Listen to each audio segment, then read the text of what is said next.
Corruption is a cancer, is a disease that deprives countries and people in countries of their rights, and also it drains countries of their economy.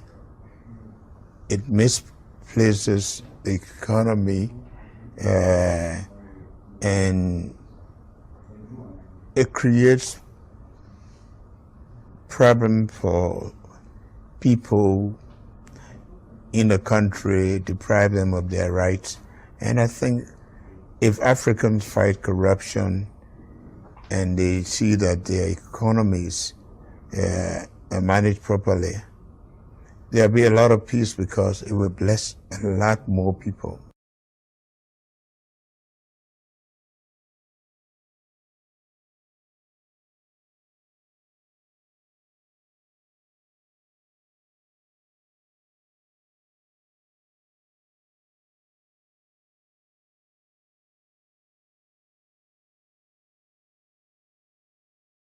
Again, I'm still here on the project, building capacity around my mouth, but I got something to back it up. What do you think? Let's discuss it.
Corruption is a cancer, is a disease that deprives countries and people in countries of their rights, and also it drains countries of their economy. It misplaces the economy, and it creates problem for people in the country, deprive them of their rights. And I think if Africans fight corruption and they see that their economies are managed properly, there'll be a lot of peace because it will bless a lot more people.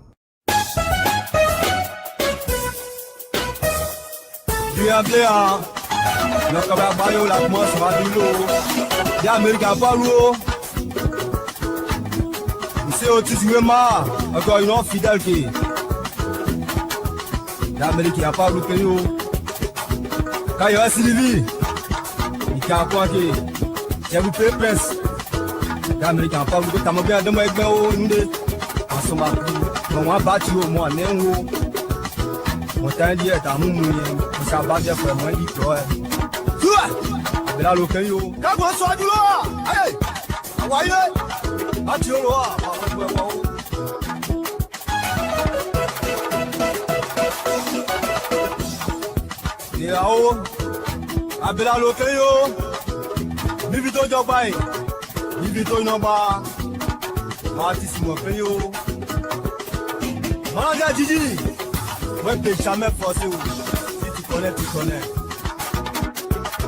Animateur Choco, Nosca, Yacine de Toyebi. L'homme a tout fait pour Mivito. Aniché les deux. Corruption is a cancer, is a disease that deprives countries and people in countries of their rights, and also it drains countries of their economy. It misplaces the economy, and it creates problem for people in the country, deprive them of their rights. And I think if Africans fight corruption and they see that their economies are managed properly, there'll be a lot of peace because it will bless a lot more people.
Good evening, folks. Samson to Liberian Pub Radio.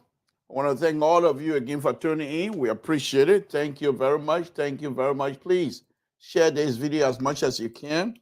Please share this video. We'd like for people to tune in to this video here, to this program tonight. Very important. We have some important information we want to share with you here tonight. It's very important. Please share this video. Share this video as much as you can. Please share this video. We have this is some interesting thing that is happening in Liberia, as our brothers and sisters are quite aware of it. We will be discussing the war economic crime quote. That everyone is on the lips of every Liberian as for a day or so ago.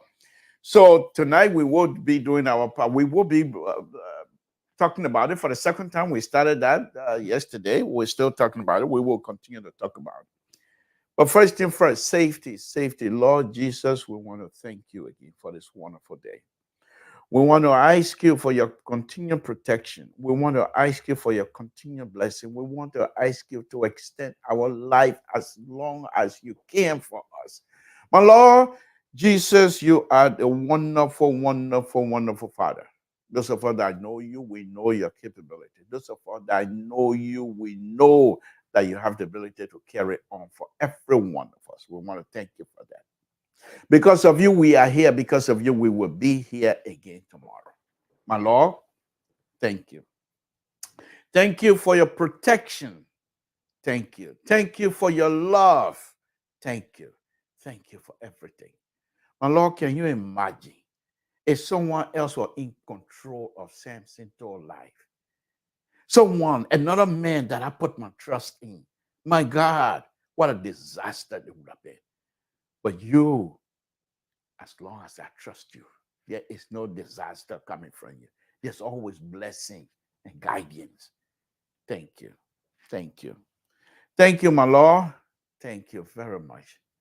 You are a wonderful, wonderful person. We will continue to count on you for your blessing. We will continue to count on you for your guidance. My Lord, as we come out here again tonight, guide our thoughts, what comes out of our mouth. If there's any hatred, envious, jealousies coming out of us as human beings, please control it for us. Help us to divorce that kinds of thought from coming out of our mouth. My Lord, as we are about to discuss some of the sensitive and issues in Liberia, specifically the War and Economic Crime Court, these are not times to have fun. We will count on you for your guidance. We'll put the whole process again in your hand. Because I know with your guidance, we will be successful. We will be successful. Whatever we do, as long as we put you first. And we're asking that we continue to put you first. Because with your guidance, our people will be successful. Whatever it is that our Liberian brothers and sisters are looking for out of this war crime and economic crime court, we ask you, my God, to guide the process.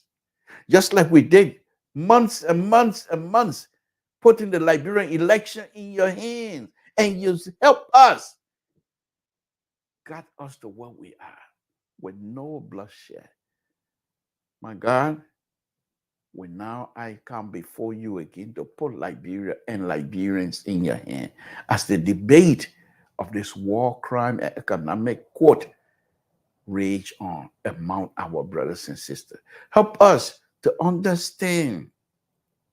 Help us to understand what we want out of this. Help us to understand that this is not a war, and this is not about revenge, and this is not about witch hunting. This is not about an individual. My God, help all of us to understand that, yes, indeed, this is about the soul of Liberia. My God, we sit before you again tonight with no embarrassment, with no shame, nothing whatsoever, to praise you, first of all, for all that you have done and continue to do. And we will come out here in public and praise you. We have no shame whatsoever. We will praise you. At the same time, you said, come before me. Whatever you ask, you will get. My God, I am before you again tonight, putting this process in your hands. Whatever way you want it to go is in your hands. Guide it. Guide those who are going to be processing this whole situation. My God, you are wonderful.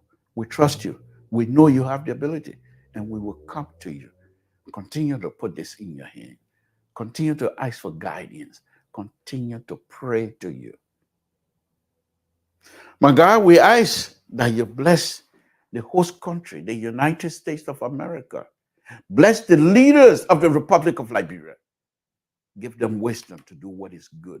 And then we ask for blessing of the host country, the United States of America. In Jesus' name we pray. Amen. Okay, folks. Samson told Liberian Public Radio, we will be discussing war crime court here tonight. These are some sensitive issues. I was on here last night making some argument. My colleagues thought it was ridiculous, but I was sincere, and I'm very serious. How do we, as Liberians, envision these things to turn out? What exactly are we trying to achieve? Those questions must be answered foremost. Because if we do not answer these questions, what exactly we're trying to get, why do we even want war crime court, a war and economic crime court at this stage in our lives? Those questions must be answered, not just by those who want to set up the process, but within ourselves. Are we ready? And we are not being pushed by anybody. This is a Liberia problem, and this must be solved by Liberians. We will appreciate help from everywhere else, but this is mainly Liberian issues, and we must resolve it as Liberian with no violence whatsoever. Now, for me, this whole process here, it has different dimensions. You know how when you do area under the curve in math, sometimes some curve you can't touch infinity. And if you do some stuff, you say derivative, the math, the derivative of math of this x, you know what I'm going. I'm not going to go into those. But these things have derivative, exponents. These things are heavy. I forgot to turn my other lights on, so excuse me as I go on to do my other light. Please, there's a light on there, and I can see the dark spot behind me. Let me turn that lights on. Excuse me.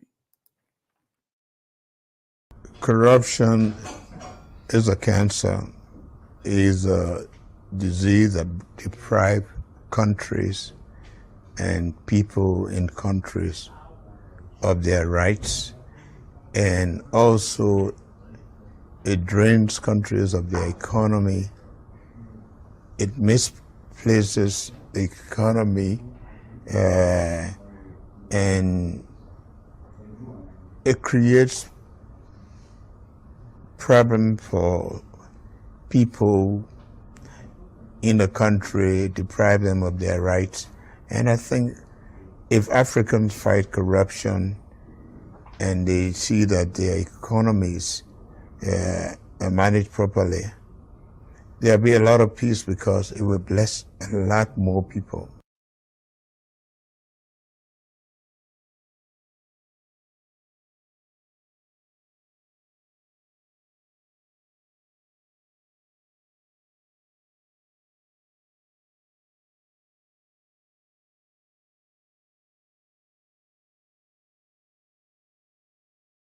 Thank you. Thank you. We're back. Okay. So, folks, those of you panelists on the show, if you have the access, Terry, uh, Cece, Mr. George, Marlies, Mr. Soul, and if you have access to this, please join me here. This is not a lot of Tabat here tonight. Tabatat is not going to be part of this program tonight. We're going to do our best. So let me go through with this here from my own perspective, folks. And every one of you have your own opinion on this. What do you're Liberian, you're entitled to it because this thing it affects all of us. So every one of us must be able to express ourselves freely, freely. So I'm doing mine because I have a show. So I will open a line later on, and then you can express yourself. You don't have to agree with me. We can disagree, and that will be fine. That will be fine.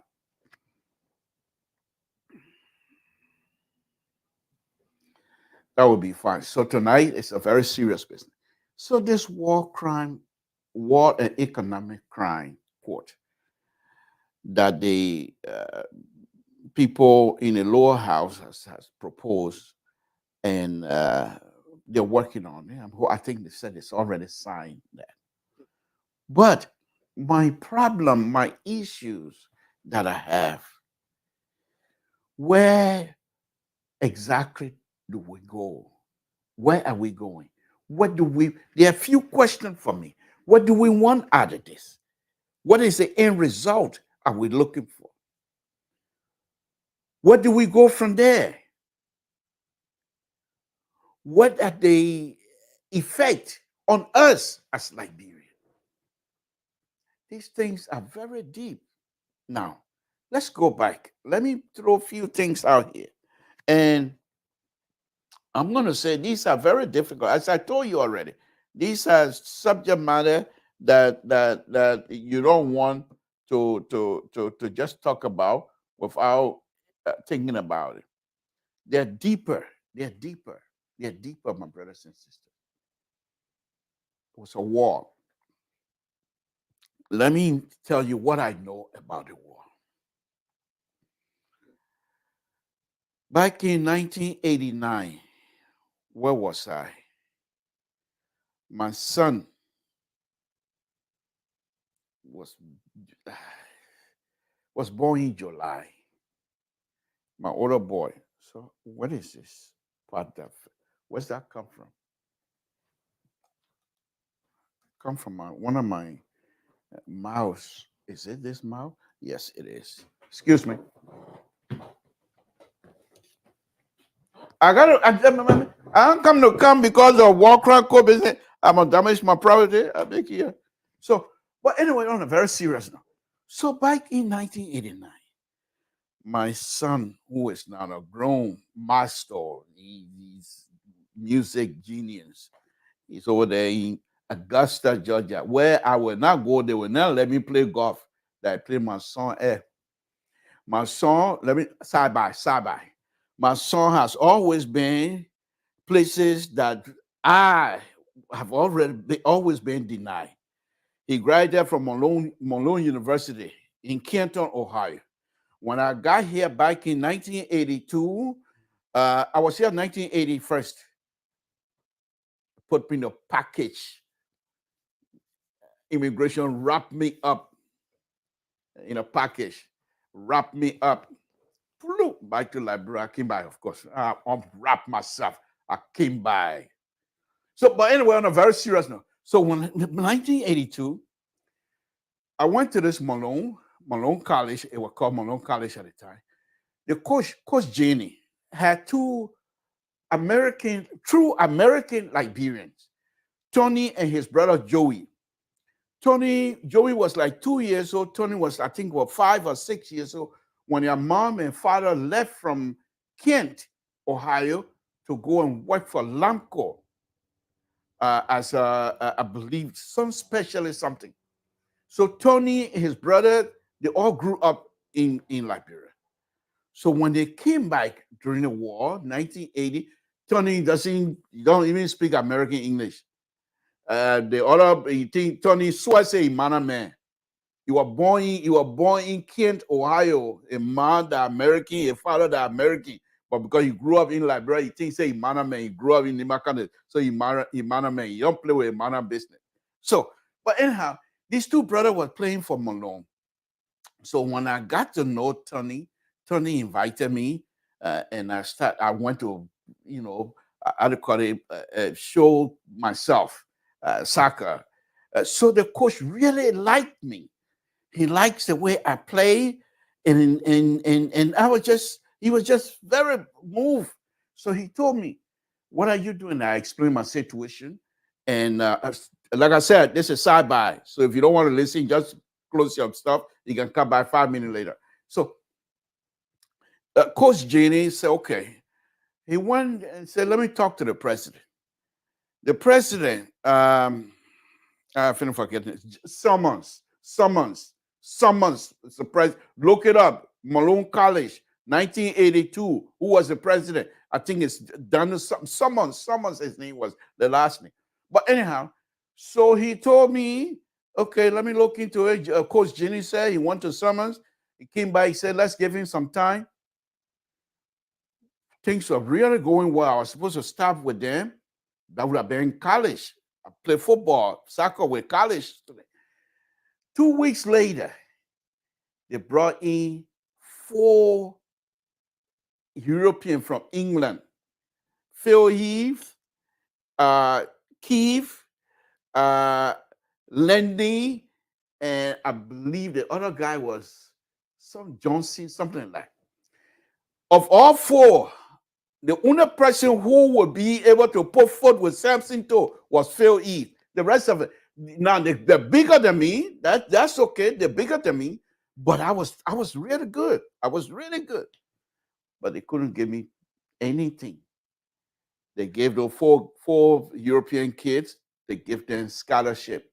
He refused to give me, because if I were to get scholarship, it would have been easy for me to get green card, because that's all I wanted. Because once I get scholarship, I can go and argue, and they will give me green card.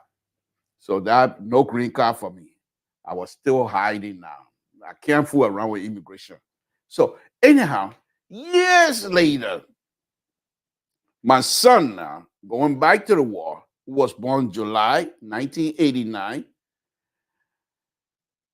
After all of these years, he then, he was 7 years old, and he was discovered. They had a program in Canton where they were doing a competition, and he won the competition, the musical competition. And the African American women, group of women organization, they own golf courses. They're rich people in Canton. They decided to sponsor him. So one of the lady, the head of this organization, knew a lady at Malone College who was in charge of the music department. So she introduced Samson. My son named Samson. Introduced Samson to Malone, and Samson Chiaro told, Samson C told. So if you put that in there, that's what you'll find. But anyhow, so Samson, the lady at Malone, Samson started attending Malone Musical College at 7 years old. So he was done with musical college by the time Malone, after all of that, it's okay, just come here and go to school. These are the people that turned me down. They want my son now because they were making, he was good in music. They sent him to Italy where he got his degree and stuff. And then when he came back, he gone back to Malone, and people were using him now to do whatever they wanted. At first I said, but then I told myself, I don't care. My son got an education. That's fine. But anyhow, let's go back to the war now, folks. We have to provide some context. So that's what we do here. That's one of the beauty of LPR. We have to provide some context, some historical context. So back in 1989, when the war started, I was in Canton. So Canton, Akron, Kent, we hang around. You know, we got some student. What's his name? Milton Chetty have gotten out of Kent State. He was gone. Johnny Musa, who just passed away maybe 2 or 3 weeks ago, just got out of Kent State. He was in Canton. I mean Akron working. Paul Shilante was in Canton, and JD Willett, Dilake, JD Dilake. Steve Moman, all of us, we were in the Canton, Akron area. So when the war started, things were bad. So we made an arrangement. Paul Shilante and myself made an arrangement with a radio station in Canton, Channel 10. And it was Paul Shilante, Gabriel William, Gabriel Nimland, former ELBC guy. We went to the radio station and we had an interview. It's about an hour and a half interview back in 1989, explaining and why Samson Toll can explain. So we started talking about the war, and as we will be giving some information, we had information coming from home as well. That was the starting of the war. Then, as the war raged on, 1989 now, as the war raged on, the idea of child stealers escaping jail in Massachusetts, everything started coming up. We started talking about it. So when I left the radio station, the people in Canton decided once again to come to my aid because I was coaching North Canton High School soccer. So they came to my aid, brought some clothes because I told them I will be going home. Now, Liberia, I was going to be going to Ivory Coast. So they said, take these for your relatives and what have you. So they brought some clothes and take it was in the newspaper. I was in the newspaper in 1989. I was in the newspaper. But anyhow, so by 1990, the process was going on. So I went to Ivory Coast to go see my parents because somebody told my brother here in California that my parents had moved to Ivory Coast from Total. So I went to, first my brother in California went to Ivory Coast, then from there I went to Ivory Coast. So while I was in Ivory Coast, I believe it was in September, and Another guy that just came from Monrovia and was explaining how Doe was captured and killed and what have you. So the whole thing, and was also explaining how my brother Roberto got killed and everything because he said he was with him. Anyhow, the war was going on. So when I came back, I went to get my son, by the way. I went to get my son. He's here now. He's almost 50 some more years old. He's here. He's here. He's got all his kids. He's done with college, everything. He's here. So he's doing good. That's fine. But that's the war. So I brought him here. He's a big man now. Anyhow, I left my mom, my sisters, everybody behind. I couldn't bring all of them. Okay. So my son and I came, but I was keeping up with the war. So the best thing that I could have done at that time, okay, let me get myself back into Grand Jide Association. At that time, Grand Jide Association was heavy. So we started going to meeting. And in Grand Jide Association, we have different tribes in Grand Jide County. And the war in Grand Jide, even though they were fighting Crown, the Crown ethnic group was against, they were against the Crown ethnic group. We all know that. But within the Crown ethnic group, there was a mess. It was a mess. And I'm not going to hide. This is what I'm talking about. I'm just saying from me, Samson told what I do know. I want you to understand that this thing is not going to be easy. So I will start my process here tonight. And I hope many of you will follow this and say, okay, if Mr. Toe is having so much problem, alone explaining what he knows, then how much more about the entire country? Folks, it's not going to be easy. So anyhow, so we Grand Jide Association will have meeting in Philadelphia. So we'll go to the meeting. At that particular time, the situation in Grand Jide community was bad. It was the Putu against the Quinabo. It was bad. We will go to meeting, fighting, face fighting. It wasn't easy. It wasn't easy in our community.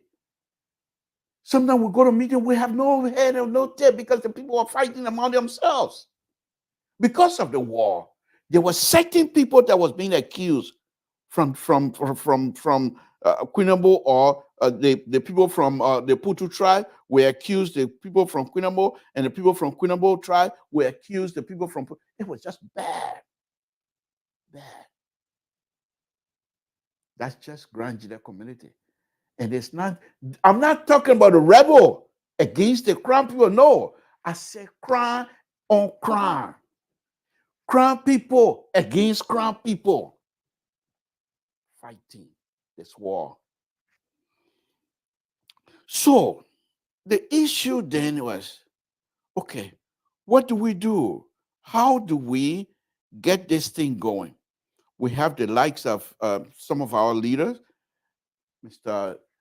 Nyanu, Jeda Nyanu, Mr. What is his name? Escaped me now. Okay, Pine Wallow, the likes of a lot of great leaders.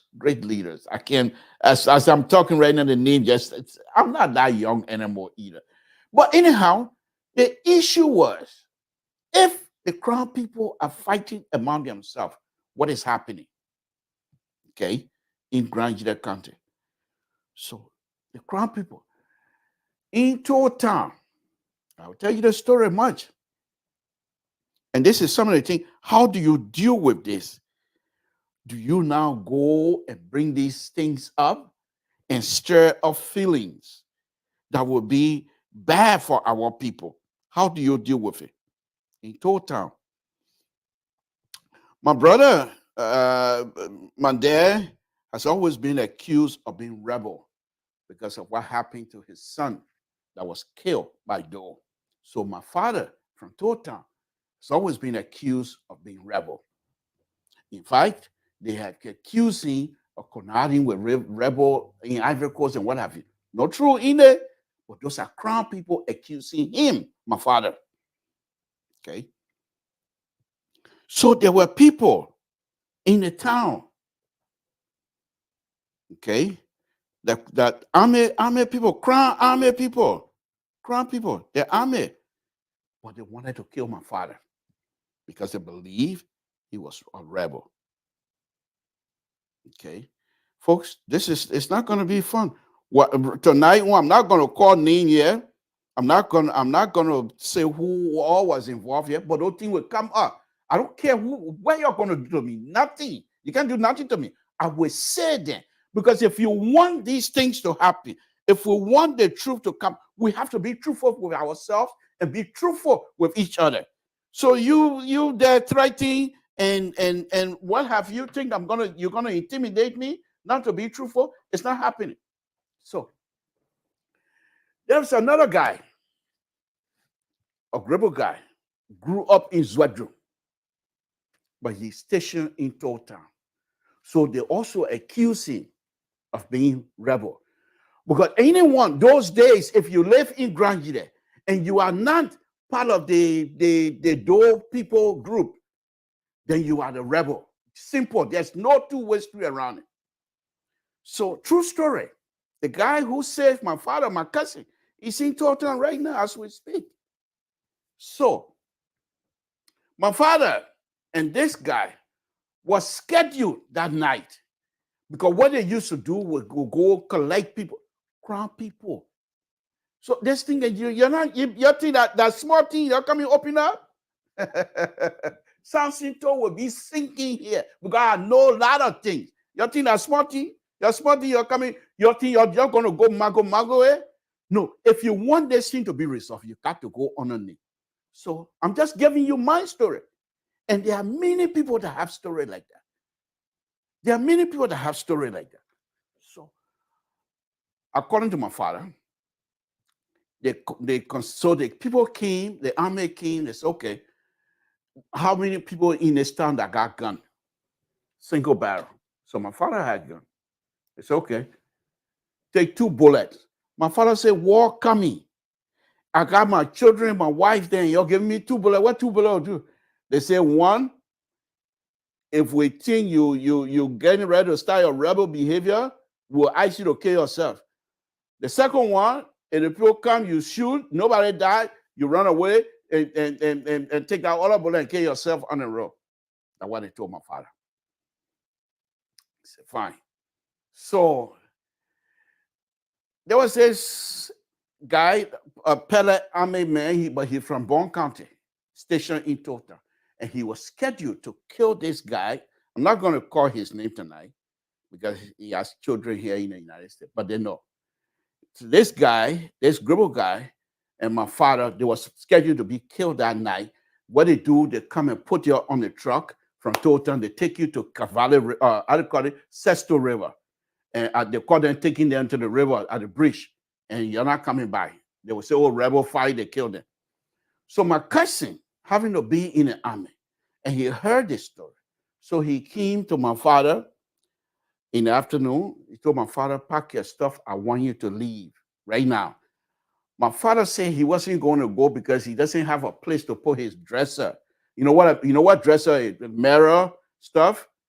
And the dresser my sister had bought for him. He said, I can't leave it yet. So the man said, my cousin said, okay. Got a dresser basically, you want people to kill you. So he took an M16, clack, clack, boom, boom, boom, boom, boom, shot the dresser, busted up. He said, now what are you going to do? Either I kill you or they kill you. So my father found out that this boy was he's not playing around. So at that time, he has already told my mom, my little brother, all my brothers and sisters told them, okay, you go ahead of me. At that time, he said the town was almost empty. But every time he wants to leave, the army people that came from Zwadru area, Crown Army now, I don't say any other tribe, they will say he's leaving. If he leaves, they're going to kill him because he's going to go tell the rebel what's happening in Total. So when my cousin came, now my cousin's a guy in front of me. Anybody that want to kill you, we will start here today. So my father walked in front of him, passed the gate, and took the road to Ivory Coast. That's how he escaped. Now the other Gribble guy, that same night, they took him to the waterside and they killed him. When I got to Ivory Coast, The guy who my other little brother was telling me, he said, this is the guy who won. So I attack him in Ivory Coast. I attack him. So they call gendarme. They came over. I explained. They said, okay, well, you're not in Africa. I mean, you're not in Liberia again. Just leave it alone. Your father is alive. Why am I saying these things? As I'm saying it right now, my pound, I'm sorry, you can see, my pound is sweating. I'm sweating right now. This is just me. This is just me. This is just me. Samson told. War story.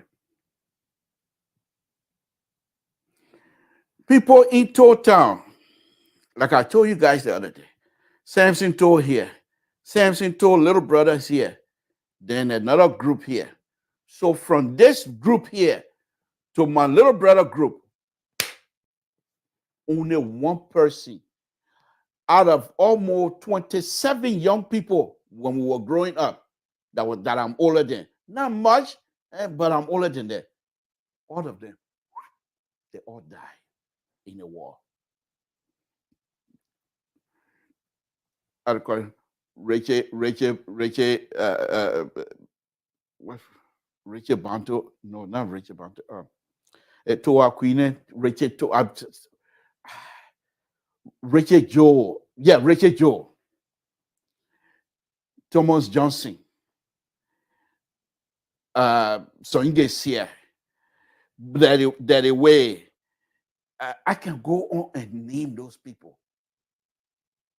One of the guy, his brother is saying, how do you talk to these people without bringing the emotion out? How? One of the brothers is right here in Arizona, in Phoenix. His brother was killed right there in town. Where do we go from here? What do we want out of this? What? Are we going to be allowed to explain our war story? Where do we go? Where do we go? What exactly do we want? Or are you just going to say those who are fully responsible? The rest of the people, their story doesn't matter. It's going to be a mess. It's going to be a mess. Liberians must be prepared to have the discussion. What I'm just saying, that town. I was not even there. The people that were in town. Okay, another story. My uncle, James Bryan, he and my little brother about the same age. He's the last born for my mom. They got killed over there in Bombing Hill. There was a war between the Mandingo and the Crown, and they got killed. Bunch of them got killed in Bombing Hill. Are we going to be allowed to talk about those things? Who's responsible for that? How did that happen? How did that happen?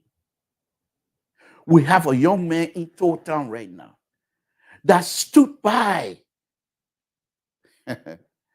He told me, he said when the young man they killed, when I tell you guys, he used to play drum. He doesn't play drum, but he owned a drum. So I used to play the drum, but when girls start talking to me, then he get back. He said, I'm taking my drum. Because I don't own drum, but I can play. And if I play, the girl will like my drums in dancing, and they will come talk to me. He can't play, he own the drum. So you see, so the girl, they will start begging him out too. But this is what happened according to the story. Yeah, his little brother was, and they got caught. And he told his brother, whatever happened to me, you don't say anything. You don't know me. And the brother said he stood right there when they killed him. Right before his own eyes. That is a war story, my people. These are the kinds of conversation and what I'm saying here, you go to any community in Liberia, any village in Liberia, you will have similar stories. People fighting against themselves, you will have stories like this. What do we do? What do we do, my people? what do? Do we now come up and say, yes, indeed, this is something that we're now ready to talk about? Or are we going to say, no, those stories, they're too personal. We're not going to deal with that. But we want the people who are responsible to come and tell us, how is that going to satisfy the people? You say you want to heal the country, but you don't want to talk about the bottom. Let me play you a video, folks. It's not a violent video. When the legislature signed this thing, I want you to listen to their chant. Listen to their chant, and we'll discuss that.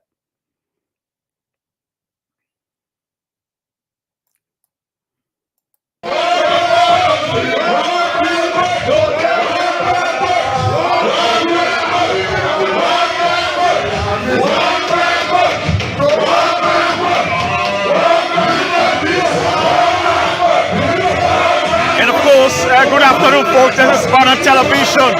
Members of the House of Representatives shouting and snap. Let me bring in Malice, Malice just joining me. Hello. Good evening, Mr. Jones. Can you take your camera a little bit so we can see you correctly? Thank you. You hearing me? Yeah, well, I can hear you. I can hear you. Yeah, I'm texting a new mic. Can you hear me? Okay, that's good. That's good. Can you hear me? Good. It's good to test it on my show. Hello. Thank you. But you got to put the camera down a little bit. Yeah. No, it's still okay. That's fine. We can see you from the. Yeah, I'll face the camera. I say, can you hear me? Yes, I can hear you. Okay. I'm just testing my new mic. A new equipment just arrived today, so I'm texting them to make sure. That's good. That's good. All right. That's good. We gotta upgrade this thing here. Yeah, I'm telling you. You. The picture you just showed there. You know what I gotta tell you today? And looking at the Holy Spirit confusing people in our country. Yeah, the Holy Spirit joined in our house there, because I never thought in my lifetime I would see the lawmaker then jumping up and down, calling for war crime court. That the Holy Spirit doing our job. Yeah. You would not believe it, but it's a fact. Okay. But face your camera so we can have the conversation. I think you're with your independent. No, I just wanted to make sure mine was working. Let me set the camera now and call you back. Okay. All right. Thank you. Okay. So Mali is going to call back. But let's go on. So you just heard the legislature, war crime court. But what you didn't hear, they say war economic crime court, war economic crime. They say war crime court. But that's a different issue. But let's go back onto this serious matter. So we have another member of LPR family who has also told us his side story of the war. He's not unique. We have people, even Mr. Soul will tell you how he left Liberia. A young man at that age, the way he left Liberia, only by the blessing of God. Why? Are we going to listen to his story? Or his story is not that important to the process? If you want to heal people, things that he went through, why is he not going to be allowed to express himself freely? My point, my brothers and sisters, this is a very important subject matter. But we cannot sugarcoat this thing as we do everything else. If we do that, and you think you just want to catch a big fish, people will call it big fish. Who are the big fish? Prince Johnson, they're not big fish. Prince Johnson also psychologically is suffering. Every one of us traumatized. Who among us that you would say that person have no issues? I'll give you an example. When they're done with Framingham signing the last time. Did you not hear President Weah, who was in Europe during the war, even though he used to come to Liberia? But he had money. He was not suffering. But because people attacked his house and damaged his property during that time, he brought it up some 30 some more years ago. Who among us that is not traumatized? You got people who escaped the war and their houses were destroyed. Their property was destroyed. Who among us that is not traumatized? Who? You go to Lufa County. You think you will find somebody in Lufa County that was never touched? What's about? Oh, what county? Let's go to Cape County. Yeah. Okay, maybe Cape County closer to Salem, so maybe Salem war must have affected. Okay, let's go. Let's go to Maryland. Nowhere you will call in Liberia have not experienced the war. And there are people that were leading groups in the different community. Their groups are there to protect the entire community, they will say. But in the process, they accuse some member of the community of collaborating with the enemies. And they don't, once they put that stigma on you, you're not surviving, you're dead. And when they kill you, your brothers and sisters are there to watch. They know. When you are dead, when these people kill you, what happened to your relative? They keep that in the back of their mind. Let me bring it. Okay, he's not quite ready yet. Mr. George, put your thumb up when you're ready. Okay, he's not quite ready yet. So all of those people, let's go back into this massacre that happened in Monrovia, the church massacre. What happened to those relatives? What happened to the survivor? Are we going to listen to their story and not let Jeremiah Kun tell their story the way he sees fit? That they think you're playing with? That they think you're playing with? They think it's not something funny. If we don't do it right, Mr. George, when you're ready, just put your thumb up. I will bring you on because I can see you. Okay, he's ready. I'm saying if we don't do it right, it might turn around and hurt all of us again. But I believe that Liberians have given it a serious thought, and they will do the right thing. But the story that I just told you about me, it's just me. And you have over 5 million Liberians that can give you different stories that are personal and they are very sensitive. Let me bring in Mr. George. Mr. George, thank you for joining us. Appreciate it. The lower house made a proposal, and yes, I played a video here. They were jumping up and down, and that the only thing I heard was war crime court. They didn't say war economic crime court, but that's besides the point. Mr. George, yesterday you came up here, and like I stated from the beginning, these are not something that we can rush into. They are very emotional, and we should be able to accept however raw emotion comes out of people as we discuss the issues. These are not something that we're not talking about football. We're not talking about IE and Barrow. We're talking of loved one that is no longer with us. Action. How do we deal with it? How do we deal with it? So this is my story tonight, and I just told you my own war story. I wasn't in Liberia, but when I went back, I saw when my dad and my mom came here, and in fact, look up. Yeah, we say Liberians are blessed. they're all over the United States, that's fine.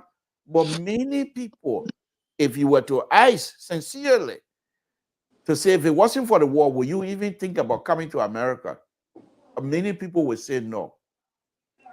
Okay, but we're here now. What do you make of it? What do you think? If you have something else you want to talk about, that's fine with me. You know, this issue, we know that it's going to be explosive. Yeah, It's going to be touchy. Any child that is 22, 25 years old did not go through the war, did not experience anything.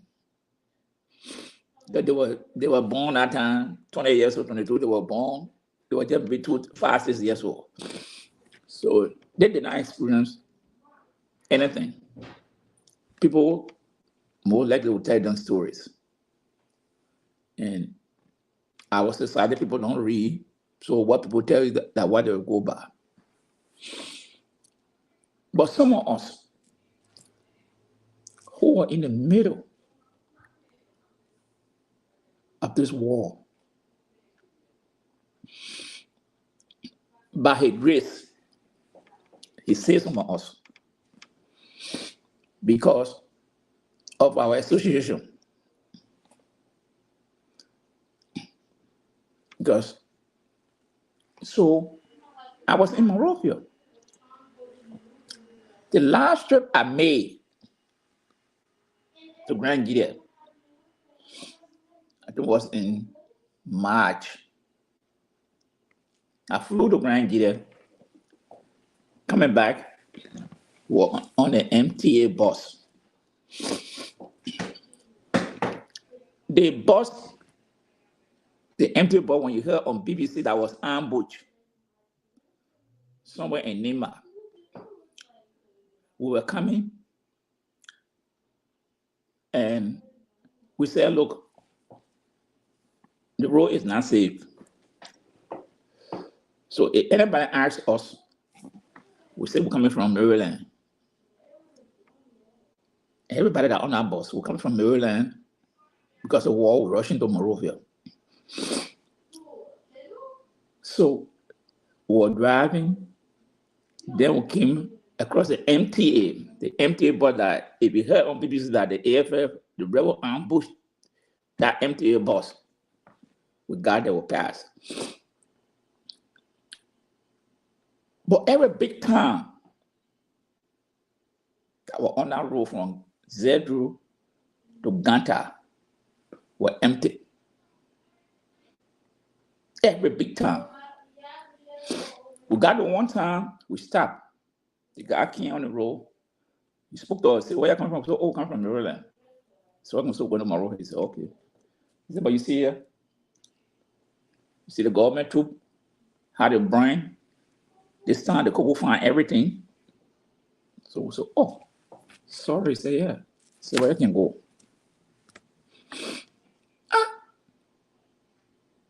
I look at my cousin. I said, something right. He said, why? I said, how that one man will be in that whole town there, nobody there.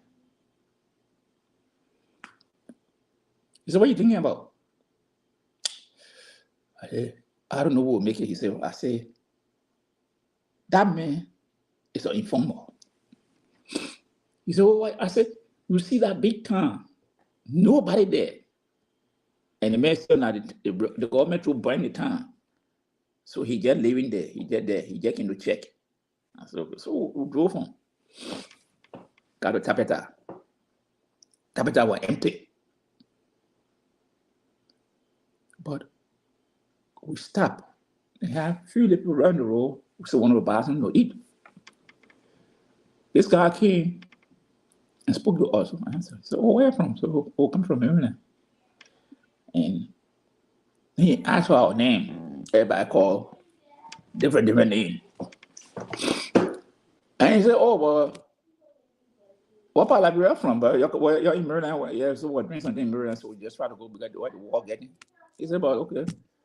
So I said, I'm from Bon County. He said, you from Bon County? I said, yeah. he said, and he said, oh, he called a name, a permanent name in Nima. I said, oh. But I said, the book got a history from Bon. He said, oh, yeah. He says, our grandparents came from before they settled here, so well, you can go. He said, yeah, you can go. Nothing will happen to you, you go. Go. Kingdom, St. Paul, the river there. I saw the AFL checkpoint. Bah. Man will pass. Kingdom Morocco. I told my friend, I said, hey, this thing is serious. He said, I said, I just come from Zedro. We drove, I flew when I was going, but coming back, I came with a car. I said, Nimakande is gone, it's deserted. But what I'm trying to say here is that Kingdom Moravian, no more formality. I said, okay. But now I can't go behind the line. I got to stay in Moravia. I stood in Moravia, so weather the storm. But there were things that happened to some of us. We saw in Moravia. And sometimes when I sit down and say, well, there's a goal. Because I had told my friend, I said, well, if people you want to join, you can go and join. You want to fight, you can take our arm. But I said, I wasn't taking on arm. So a few of my friends said, no, my man, since you're not taking arm, my man, we ain't joining. So I said, anyone you want to go, you can go, but I need to get on arm. So I left it. Finally, I made my way across the bridge. But Mr. Toll, that was a serious thing. I made my way across the board. Before that Lutheran company talk about, we were right in Fiamma. People used to leave Fiamma to go sleep at the Lutheran church compound and come back in the day to their home and things. Some Geo guys we knew, they would leave, go to the compound by 3 o'clock in the morning to come back home. So just like that. It was about, I think, 7:30 to 8 o'clock, Mr. Toll. I know us were at the compound, coffee. Nobody can get us out. We just listen, what's going on? What's going on, people? In the morning, the news spread. You see, the Lutheran church is not easy. The bodies close at the windows. Walk down there. I didn't go there. I just stood behind the road and look, turn around. The UN compound on the boulevard there. That time the UN had a compound when you pass Old Road Junction, going up to come down, right on the left hand side. There was another massacre there again. So all these things. But what I'm trying to say is the question you asked earlier: what do Liberians want out of this? Which is a fair question to ask. But it's a fair question. People who were victims of this. Let me bring Terry back in here. Yeah. People who are victims of this war, not just the people, but the country as a whole. There's no part of the world that somebody will tell me that this kind of war took place and nobody have been held accountable for something. Now, when you talk, people want to generalize it. They say, oh, all the people that have gone. No. These people, they were being commanded and controlled by people. That is the standard. They were controlled. They were commanded and controlled by people. There were people who gave them instructions to do certain things. In war, someone shoot at you, shoot at that person, they don't hold you for that. But when you go, you grab a group of people simply because you disagree with them or you don't like them, and you whip them. Those are the kind of things to hold people for. You go and rape women. You got people on your command. You instruct them to do things, or they're doing things that you're not saying anything to them. You're not holding them responsible. At the end of the day, they will hold you, the leader, responsible. So people should understand these things. Doe was a crime man. But the question I ask all people all the time is that all the crime people that was in the army, is it all the crime people that committed atrocity? No. Is it all the crime people that were employed? No. But people generalized it and took them and say that you're countrymen. We'll treat you. We'll get rid of you. And these are the questions I ask people. You grab the Sapo man, you say, the man Sapo, you say, no, you crime man. Get rid of him. You grab a group of them, you kill them. You see the Madingo man, you say, oh, you Madingo man. You are fighting. The man say, no, I say, no, that all of you. Grab the group and kill them. What is the reason for that? So the only crime that those people committed was either being crime or Mandingo or Loma, or the person, once the person doesn't like you, they will label you and get rid of you. So when those things happen, what do we do to correct the records? That people tomorrow will not be encouraged, even when there's a chaos. Someone will not dream of it to do it because they say, hey, there is a responsibility, there's a consequence if we do this. All the people talking about, many of them have been dead almost 30 some more years. We will not see them again.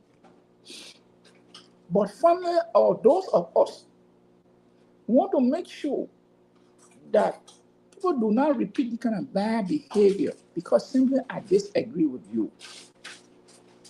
That is the point that some of us are seeing. Okay. And that is what we want out of this thing here. Like I will tell you, my son was 2 years old. He couldn't live with me. My auntie took him. Duporo massacre. Do you know how they kill the people in those places? They went midnight, put gas around your house, and strike matches. If you know what they call coffee, Duporo, that had a whole place. They were going from house to house. Put gas around your house. Fire. They even killed one woman. The woman died in her bed because she was pregnant. So, those things people did it. Charles just said it was not him. Prince Johnson said it was not him. But who would do this? Because Charles said the buffers were there. Ecomo was right there on the other side, Prince Johnson was on the other side there. So, it was no AFL. It was Charles and Prince Johnson. So the question that people were asking, well, where this group came from to set the whole place on fire, burn people's houses, burn people. They were not fighting. They were trying to cease fire. So the question is, what did these people do to these people, and who are the people that did it? Today we don't know. The UN, the FMO, don't come with any conclusion to establish those that did that act. I promise you, Mr. George, come in, but we will actually beat this thing to death. Can you hear me? Mm-hmm. I said we will beat this thing to death because it's very important that we stay ahead of these things so that our brothers and sisters will continue. So just hold on to your thought there. Let me bring in Terry. Yeah. Terry, good evening. Thank you for joining us. We are discussing this war crime court, war economic crime court that the legislature, the lower house have proposed, and I believe there are certain group that have signed. And so we're just discussing. And my question is, what are we trying to achieve? What exactly do we want out of this?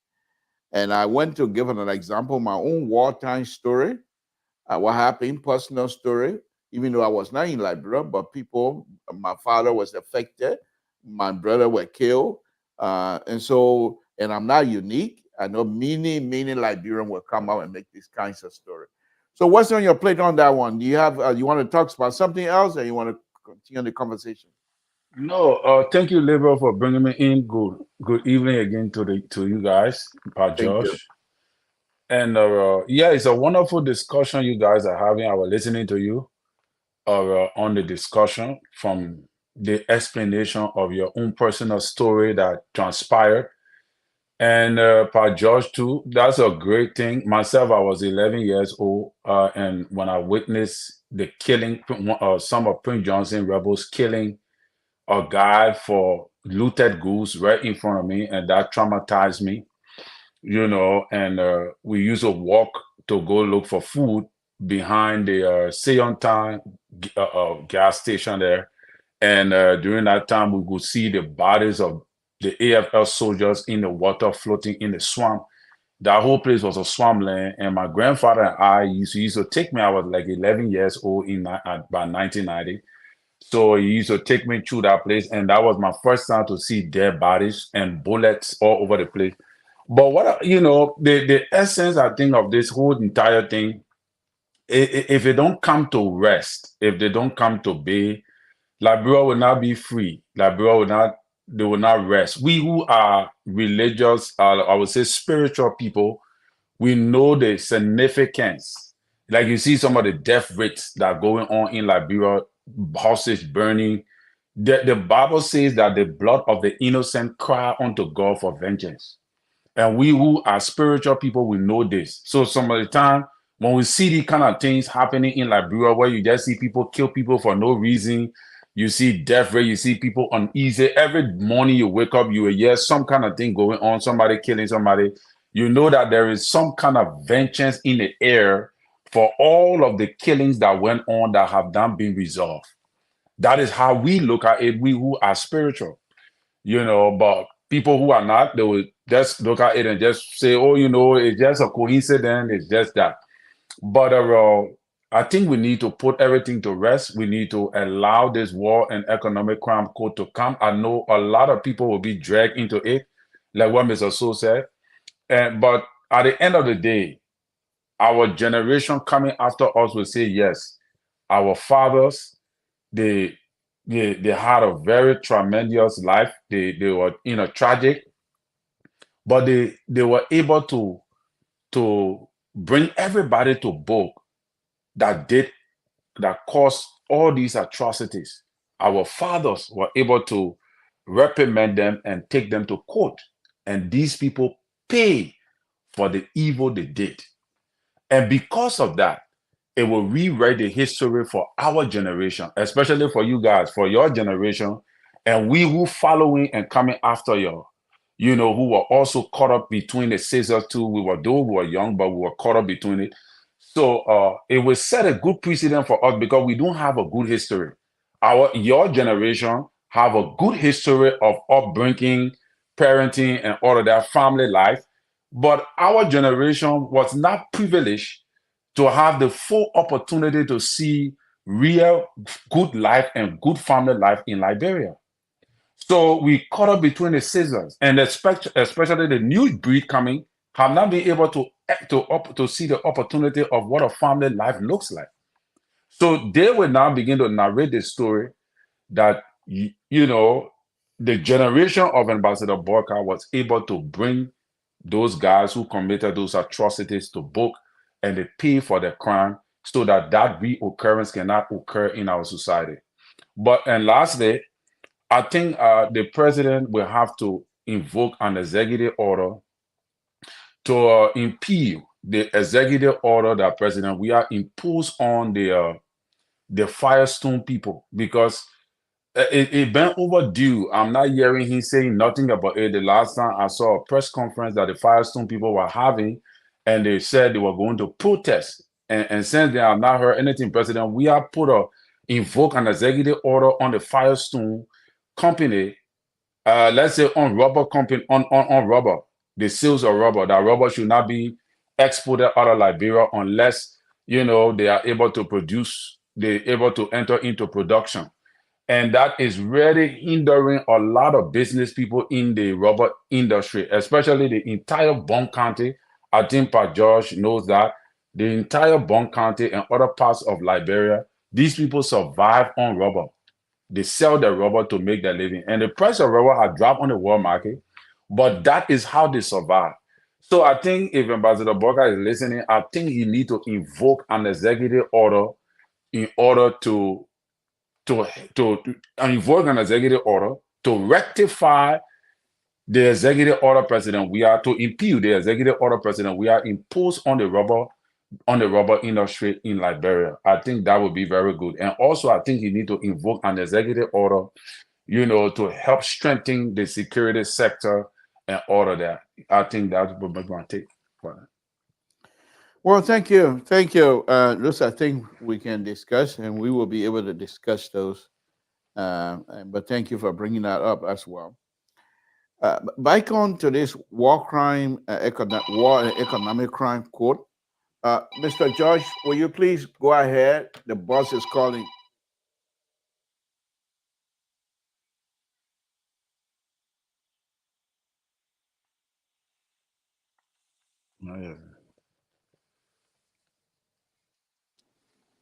There will be two sides to this thing. Right. There are people who are against and there are people who are for. But the question, and most young people I was seeing from my intro, people who have to understand more here, they say they don't have time for war and economic crime, they want development. I said, yeah, they're right. Because they didn't see it. They only told the story. Right. And I say, knowing our society, many of them don't even take phone to go do research to see some of the things that happen. But we have to go back. The most recent war that people can talk about was the Nazi concentration camp led by Hitler. Today, there are people who are 100 years old. They say they're still looking for them to try them. Yes, they got people. I think 3 years ago, they arrested one man. I think he was 75 years old. They identified him. And they got a bounty offer them. Yes. So, Kosovo, when the Serbs killed all the Muslims, they held people responsible. When in South Africa, they held people responsible. Rwanda, let people go and read the Rwanda document. Some people make reference to what happened in Rwanda. There were people who were investigated and there were people who were charged, were sentenced. As we speak in Rwanda. But the people were just trying, Rwanda, the Rwanda case, yes. They just charged some people responsible and they tried them. Other people were given clemency depending on what they did and the responsibility they took. Sarah went through the same process. The question I asked people who said they don't want war crime code or economic crime code, what makes them think that Liberia is an exceptional country? That is where you can come and kill people willfully, that they should not hold you responsible. Let people answer. Let answer this question. What makes Liberia different from all the other countries that I just named? That you will kill people, you massacre people. Look at the Katakia massacre. But can I ask you a question? If Libra will allow me. Yes, so what Verdi, I don't know if you listened to him today, but I had some contentions with some of the things he said in regards to having the war crime code established in Liberia at this time. Even though myself, I went through all the wars. I went through the first, second, and third war. All the wars. That one I was big enough. But what do you think about that? You think it is timely? Yeah. Look, Terry, What I always say, I said, if we don't do it, why should other people do something that? No, I mean specifically in Liberia. I mean, I supported with doing it, but yeah, that's what I wanted to yes, find out. It can take place in Liberia. If Freedom take the walk to Ghana, no. Freedom not took the walk to Ghana. But Freedom had UNAMC. Yes. People can provide. You know, this ambassador said it.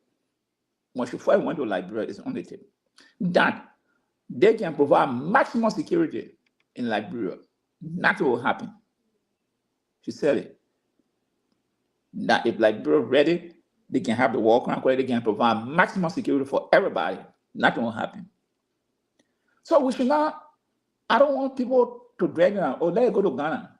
Oh no, let it go to no. Let it happen in Liberia. So we can witness it. Those who will be there to witness it, to serve, to say, hey, if you do this here, you will not get away with it. We saw it here. They took people and slaughter people in our very country. So let the court be here, let the court settle in Liberia. So people can bear witness. Because when you take it out of the country, people say, oh yeah, they were afraid. I want to talk about it, you know. But let it be on the ground. And let's see. I know I say for some of us who are inferiority, and I said, some of us will continue to say the thing that is uncomfortable. Because I want to be uncomfortable. Because when you are uncomfortable, you have to find a position to make you comfortable. So, when we see these things and be vocal, those who are comfortable are those people who don't want it to happen. So we have to make them to feel uncomfortable. Okay. Because if you are comfortable, you're not shaking. You sit in that chair, you're comfortable. You don't want to. You all right. But when you become uncomfortable, you maneuver yourself to make sure you sit well. So now what we're doing here is some of what we highlight and continue to pinpoint and call people in. We want to make these people to be uncomfortable so they can submit themselves to the court. Yeah, that's why I'll deal with you, but let Libra yeah, take over. I mean, okay. Mali Jones have just joined us. Let me bring in Mali. Mali, I know you've been listening and you have new equipment. You're testing it. Thank you very much. We appreciate it on LPR. Keep improving situation. Very well. So let's test your mic a little bit. What's on your mind? I know you've been listening. You want to contribute to the conversation? That's fine. You want to talk about something else? That's okay as well. Well, I think the burning issue right now, and I'm sure a lot of my colleagues, first of all, good evening, panelists. Yeah, Papi. I'm sure I will end up walking on some people's toes on this particular topic tonight. But however, my name is Toe. You gonna walk on me? No. I said I'm sure I'll be walking on some people's toes. Yeah, but my name is Samson Toe, including you as well. You see, the War Crime Code. The population in Liberia, if you ask some of them now, they have got what I call a well-funded fear. For those who are in the diaspora, that well-funded fear is not translated to us here. We are safe, we are protected. People are just focusing on War Crime Code coming. That's a good idea, right? What is the mechanism to even protect witnesses? You and I know Liberia is fragile right now. You're jumping over a structural security stuff and you're moving into war crime code issue that dealing with feelings. And feelings can give rise to so many things. So what we are saying here is this. Let's put our house in order. You see, Sierra Leone, as Colin was just saying, it was not just the army and the police hanging around there. No. They put how to back up. They think it's a very good idea. They put how to back up. Liberia is fragile. Anything spark in Liberia now, trust me. If you went there for vacation, you run in the bush. All right? We need a backup. I will keep saying this thing. We need it. It's not just the war crime code coming. There are some people in our country now, like Liberia was saying, they get a volume of information in their hand. Some of them were evidences, with photo, with a lot of things. The people are even afraid to come forward. When they say protection, it's one of the biggest issues down there. You know what I mean? You can't confess. The next day, your dead body laying down somewhere. You know what I mean? Then you say, war crime come to put the house in order first. It's a good idea, don't get me wrong. But here is the caveat. I don't even know where we, included, the doomsday advocates have stepped forward now, and we are advocating for all nooks and corners that the war crime code should come. Too many things went wrong with the war crime code. Nobody took upon themselves to carry out what I call their democratic right to demonstrate against some of these things, to send a signal that indeed there's a need for war crime code. First of all, when Helen came to power, we all know it's an open secret that Helen contributed to the coming of this war. All right? We all went, we voted for her. Why we couldn't stop that? That one. Two, up to today, Prince Johnson came and decided to rise on taxpayer money after all the atrocity. Okay, the Nima people probably they saw him as their son that came to defend them. Fine.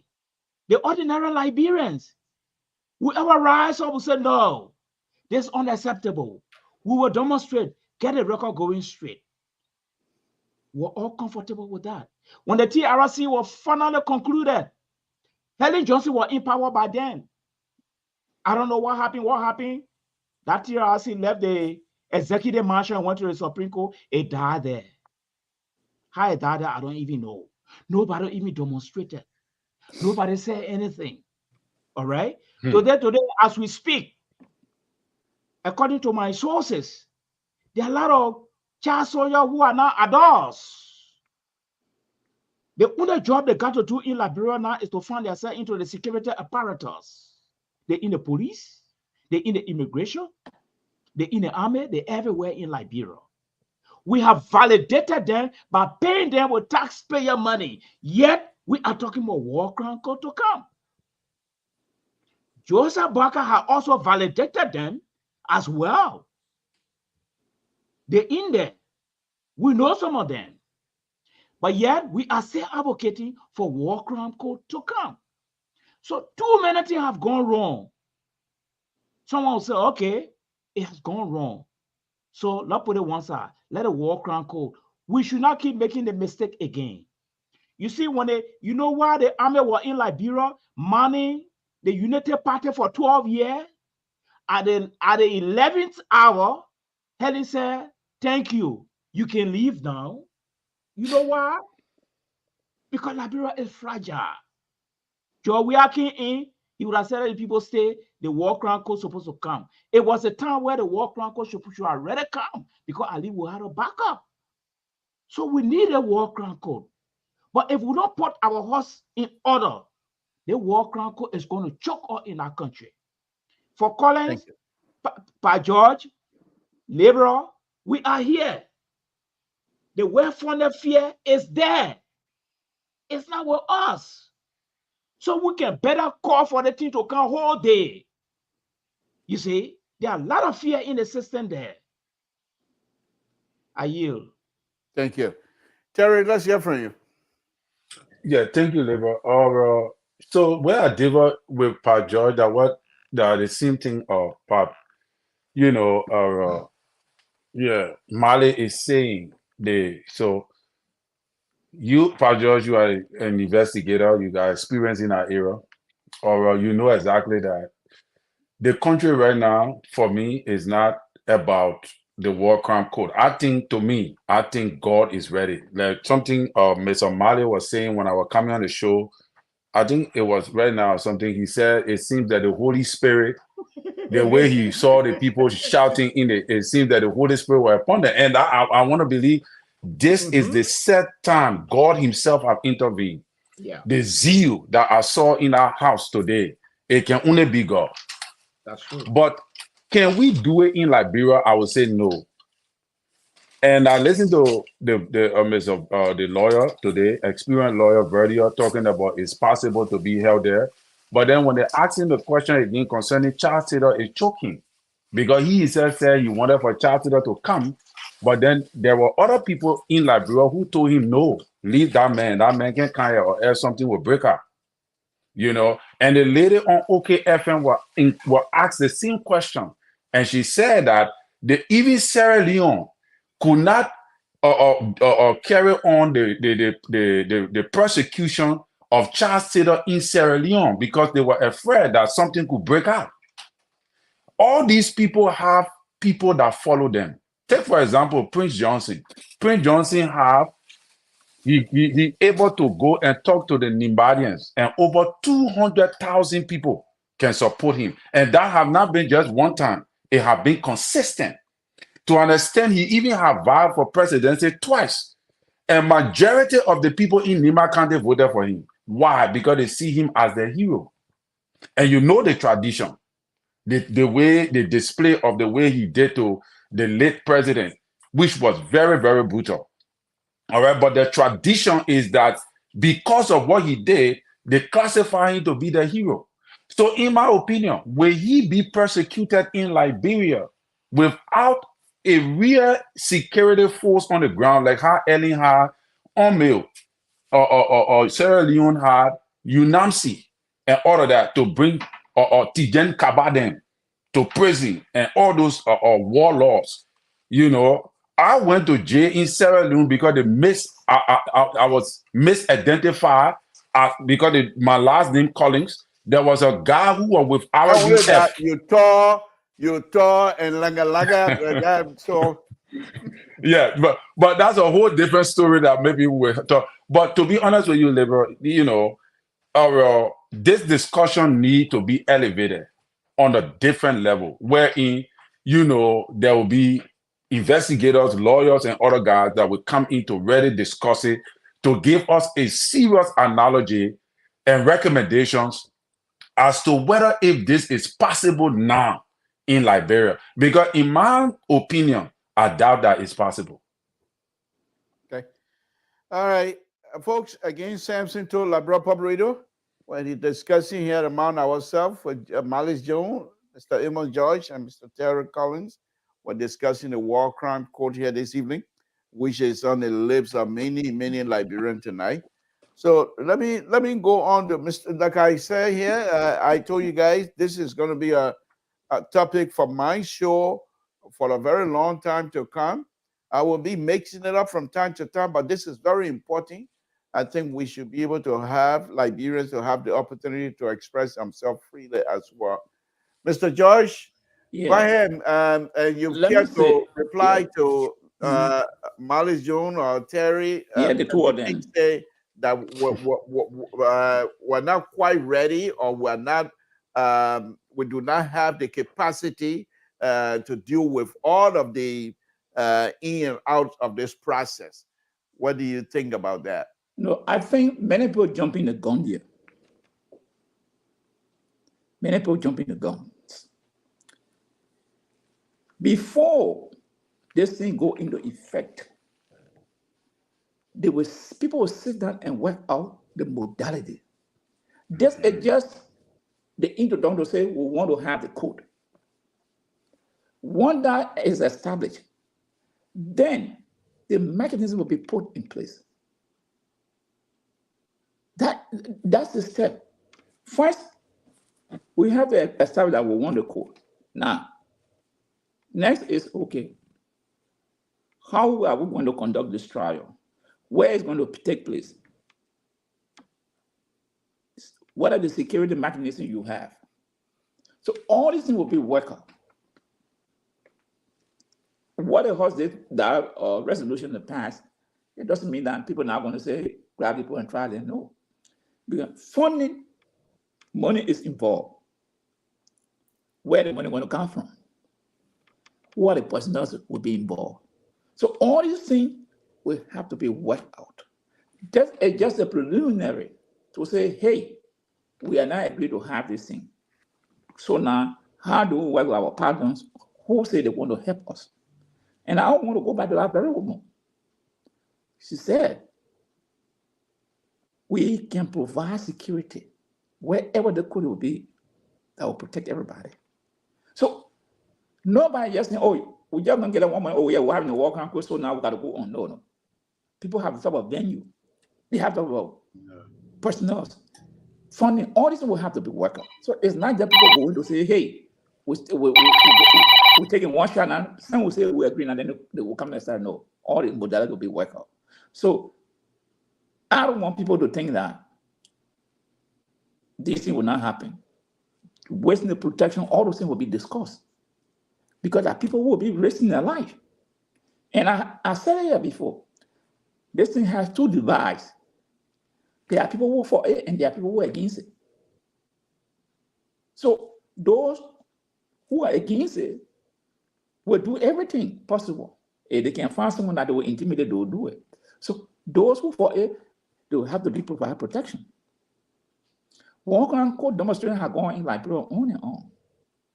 But because government did not want to do anything, the people on it wrong. Government can't promise us. Ellen established TRC. When she found out her name was in there, she torpedoed the whole thing. George Weah promised. He was, oh, nobody waste Liberian blood and go in vain. When he made two, he came by and said, you want development or walk around? Which one? That was it. And that was demonstration in Liberia for it. But that was not his priority. He left it. Honorable Boakai, he came and said he would do it. Now, and I must get credit to Kofa, Honorable Kofa bashing, but he took a bold step. Yes. Because he the speaker, he decided for what to come on the floor. Right. And he allowed that to come on the floor. And he voted in favor of it. And the House 50 members over whom they voted for it. So I must commend Mr. Kofa and his colleagues. They made fight to have that resolution passed from the lower house. Because Buffer Timor sat down there, we didn't think about it, they were not a priority, they didn't do it. Because what's the more talking, I always say this thing. We have to set history. You can't have one country that people do horrible things and they just get out. Nobody just say, oh my man, what we do? No. It is not a society that want to build. And I get the point. And most people fought in the war.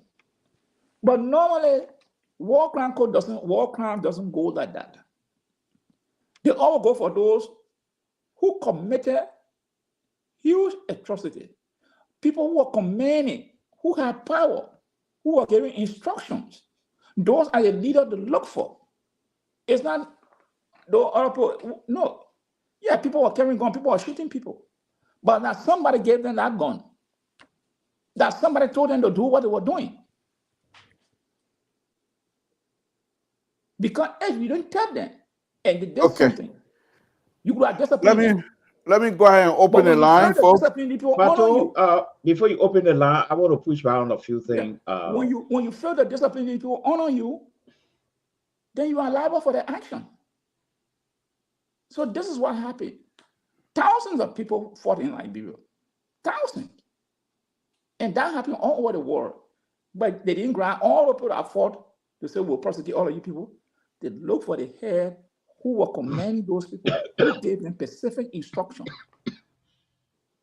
That's what happened. All right. should have been rehabilitated.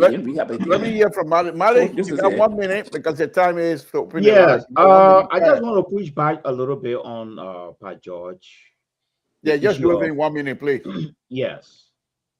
You see what happened in the house today, as Terry said, almost like a miracle. But I don't think this is the time for us to be making high publicity about the war crime thing.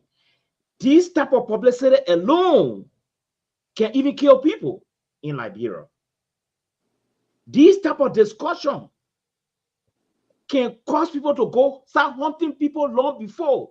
So what I expected for a responsible government to do, keep dating at your back channel. Come up with your modalities, your plan of action, everything. Then you put it into motion. But the way the discussion going now, you know how many people planning? On such a volatile situation in our country? All right? It was just pure wrong. If the troop that came to mind, VP and Madam Salih, 12 years, if they are still in that country, that's a good backup. Then you get your back channel to put it in place. When U.S. security in our country, they're going to protect judges. They're not going to protect you in your village, on your farm. That judges they're going to protect. They're going to protect their houses they're living in. They're going to protect the cars they're going to ride in. Are you saying they will not provide protection for witnesses? I'm coming now. They're not going to come protect ordinary people and Tory protecting mom. And they're protecting the judges. Have you ever asked yourself, why is it that when Chatera came, they did not bring war crime court in Liberia? They had to carry him out. Have you asked yourself, why is it that Tere is behind bar today for 50 years, according to them, for killing, for facilitating the war in Sierra Leone and leaving the 250,000 people? Have we ever asked ourselves those questions? War crime is politics, it's money making, a whole lot of things involved. Security Canada is protecting judges, oh man, especially from Uncle Sam. I can tell you that. And they will tell you, look for security to prepare your own people. We cannot put the people's life online with well-funded fear except we put our house in order. So these publicity that are going with war crime, for me, it had to slow down, let it go to the back channel and put it in place. But all Mali, right. Thanks for that comment. Folks, the number is up there. This is if you care to give us a call, please do so. Mr. George, Terry, anybody want to add on that before I make my own on it? Yeah, can I come in a little bit? Yeah, you see, like Mr. Mali, the area I disagree with you is that I think the time has come for war crime court to be held, but I don't think we need to do it in Liberia. Like we've been hearing to go into Ghana or other sophisticated countries around us, wherein, you know, you can carry on justice without any outside interference directly. But the reason why I agree with Mr. Mali on this one part, George, is because, take for example, the last time I checked, the reform of the military only were able to train 2,000 men. So, and that 2,000 men have depreciated over the years. So if you really check the military, you don't even have 2,000 men anymore. No. If you look at the police, I think you had about 4,000 police trained or 5,000 or so. If you check right now, if you get 3,000, then you're lucky. And even the 3,000 do not have sophistication and equipment. They don't have anything to work with. So, unfortunately, Liberians are the ones that are maintaining the peace. You understand? So we do not have the volume of security protection right now to host the war crime court in Liberia. That's my argument. I don't mind the war crime court transferring to Ghana or other countries, or these people being transferred, because even the prisons, you don't even have the prison. How easy will it be for somebody like Prince Johnson to be found guilty and put in one of those prisons in Liberia, and one day you just see a whole truck of people go and break that whole prison down and take him from there? So like what Mr. Mali is saying, all right, even though I don't want to agree with him tonight, you know, but to be honest with you, we need to create an opportunity wherein we will do this thing smoothly without any chaos, That I think is what. But Terry, you know. let me repeat myself again. The modality of things has not even been yet worked out. What the Senate did today, I mean the lower house, it was from the end. It is not from the executive. What I heard from the lady, she said the executive is working on documents. Yeah. The ambassador said the executive is working on documents. What the lower house did today, it was something that normally they would have to do. So that is not a policy of the government yet. No. What I understood from the ambassador, that the government is working on modalities. So that package that will inform the community, the country, this is how the government want to proceed. This issue, we all get it.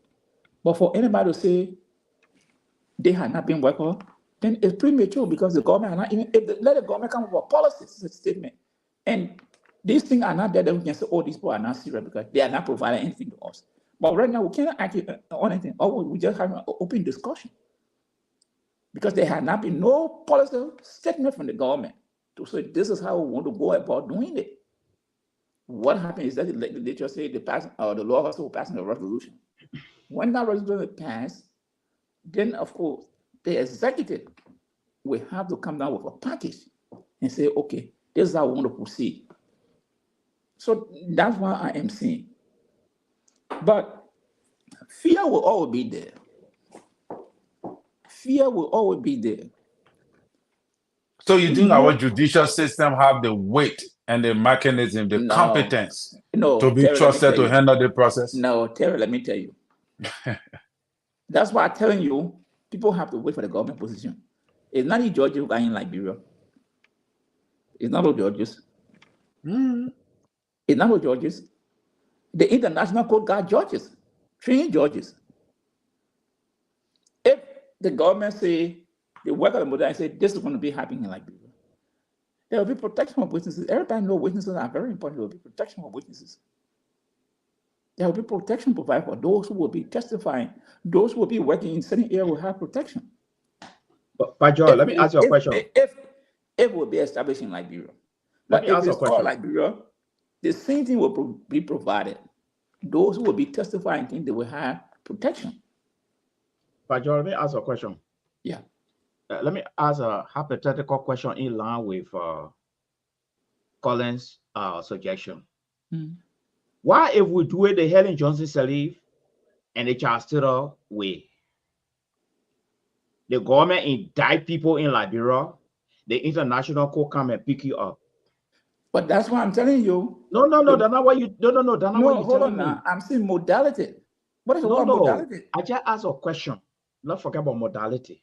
Oh, but why? Why, if we want to suggest on that, will it bring tension in Liberia? But will that not be part of the modality? I come in now. No, this is how we perceive it. Government get, I don't know, I don't have sufficient information about what Joseph Barker then doing. We're just having an intellectual discussion here. What I'm saying, no matter the case here, we may all be in one accord that this thing should come. Yeah. How it should come, our position on it differ. How it should work up, our position on it differ. All right. And my central point here is this: we should not go so much in for war crime code that will have an adverse effect on the general population, and we start regretting that why we even went in for the war crime code.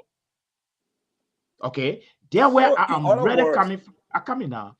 There where I am really coming from. So if it's not calculated properly, we might regret. You see, I just got a Sierra Leonean friend. In fact, he went to the embassy here. Some of the things that even bringing noise in Sierra Leone now, like there's so many coup attempts. It came from the whole war crime code persecution and thing in Sierra Leone. All right. Now that guy, he has fortified himself than ever before. Some places in Sierra Leone, security cannot be provided for all the people. All right. So my question here is that we should go in, or the government should take a decision where there will be less risk to the volatile population in our country there. People come to you face to face in our country and tell you, say, I will do this to you. And trust me, if you don't change your sleeping place, someone can say, I will kill you tonight. But George, you don't leave from there. You call the police. They say, we don't have gas to put in the picker to come there. Help yourself. The president, the outgoing president, told you in your face, you can find your own security. All right? Don't get me wrong. Justice must come to that country there. But if we don't work it up properly, things will go out of hand. Thank you. Well, let me just answer your question. And for me, I don't want to go. Liberal, not hearing you. I don't want to go back and forth on something that I don't have. We're not hearing you, Liberal. Sorry. I don't want to go back and forth. I'm myself making flour. Sorry. Details on. So, Mali, let me ask you this. So, give us some of the things that you would like to see for this thing to be successful. It's going to come. No matter what, right. It's going to come. What we're trying to find now is how do we have this thing so that it will be successful? What would be some of your recommendations? One of the take my answer off the air. Yes. What's that? I said I would take my answer off the air. So go ahead, Mr. Mali. Mr. George. After Mali, you step in, and after that, the Terry will step in. I'll be watching. Okay. The first recommendation I want to put forward here is this. I will want for Uncle Sam to allow the United Nations send about 10,000 troops. Oh, no. No, I'm coming now. We are not calling for security to protect judges. What? We are calling, 10,000 troops. Yes. Wow. Who's going to pay for that? Well, maybe we Your can resources? Okay, maybe we can cut it down. But we need troops in Liberia. I agree. That will be present in almost in the 16 counties, a pocket of them, just to create fear in other people and other things. A bulk of them, about maybe 10 or 15% of them, will concentrate them in Sanikole, Nima County, because that's the hot spot.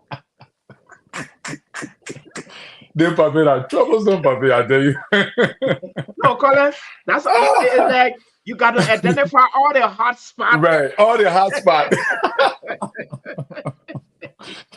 When you know the loophole. Because, trust me, somebody will kind of argument say, oh, we can go to ECOWAS. ECOWAS can send it. We don't want Nigerian troops down there. We don't want that. Don't have place there. Those people, according to sources, they prolong our war and turn it into a real supermarket. The people were digging the iron ore, the electric wire under the ground. The copper. So for me, if Uncle Say can say, ECOWAS will pay you, send the people down there, will run into a problem. You'll be sending on your horse, someone who can't kill you for nothing. ECOWAS will be sending around there. It will be a problem. So my focus here, to be frank with you, Collins, it will tighten the security up.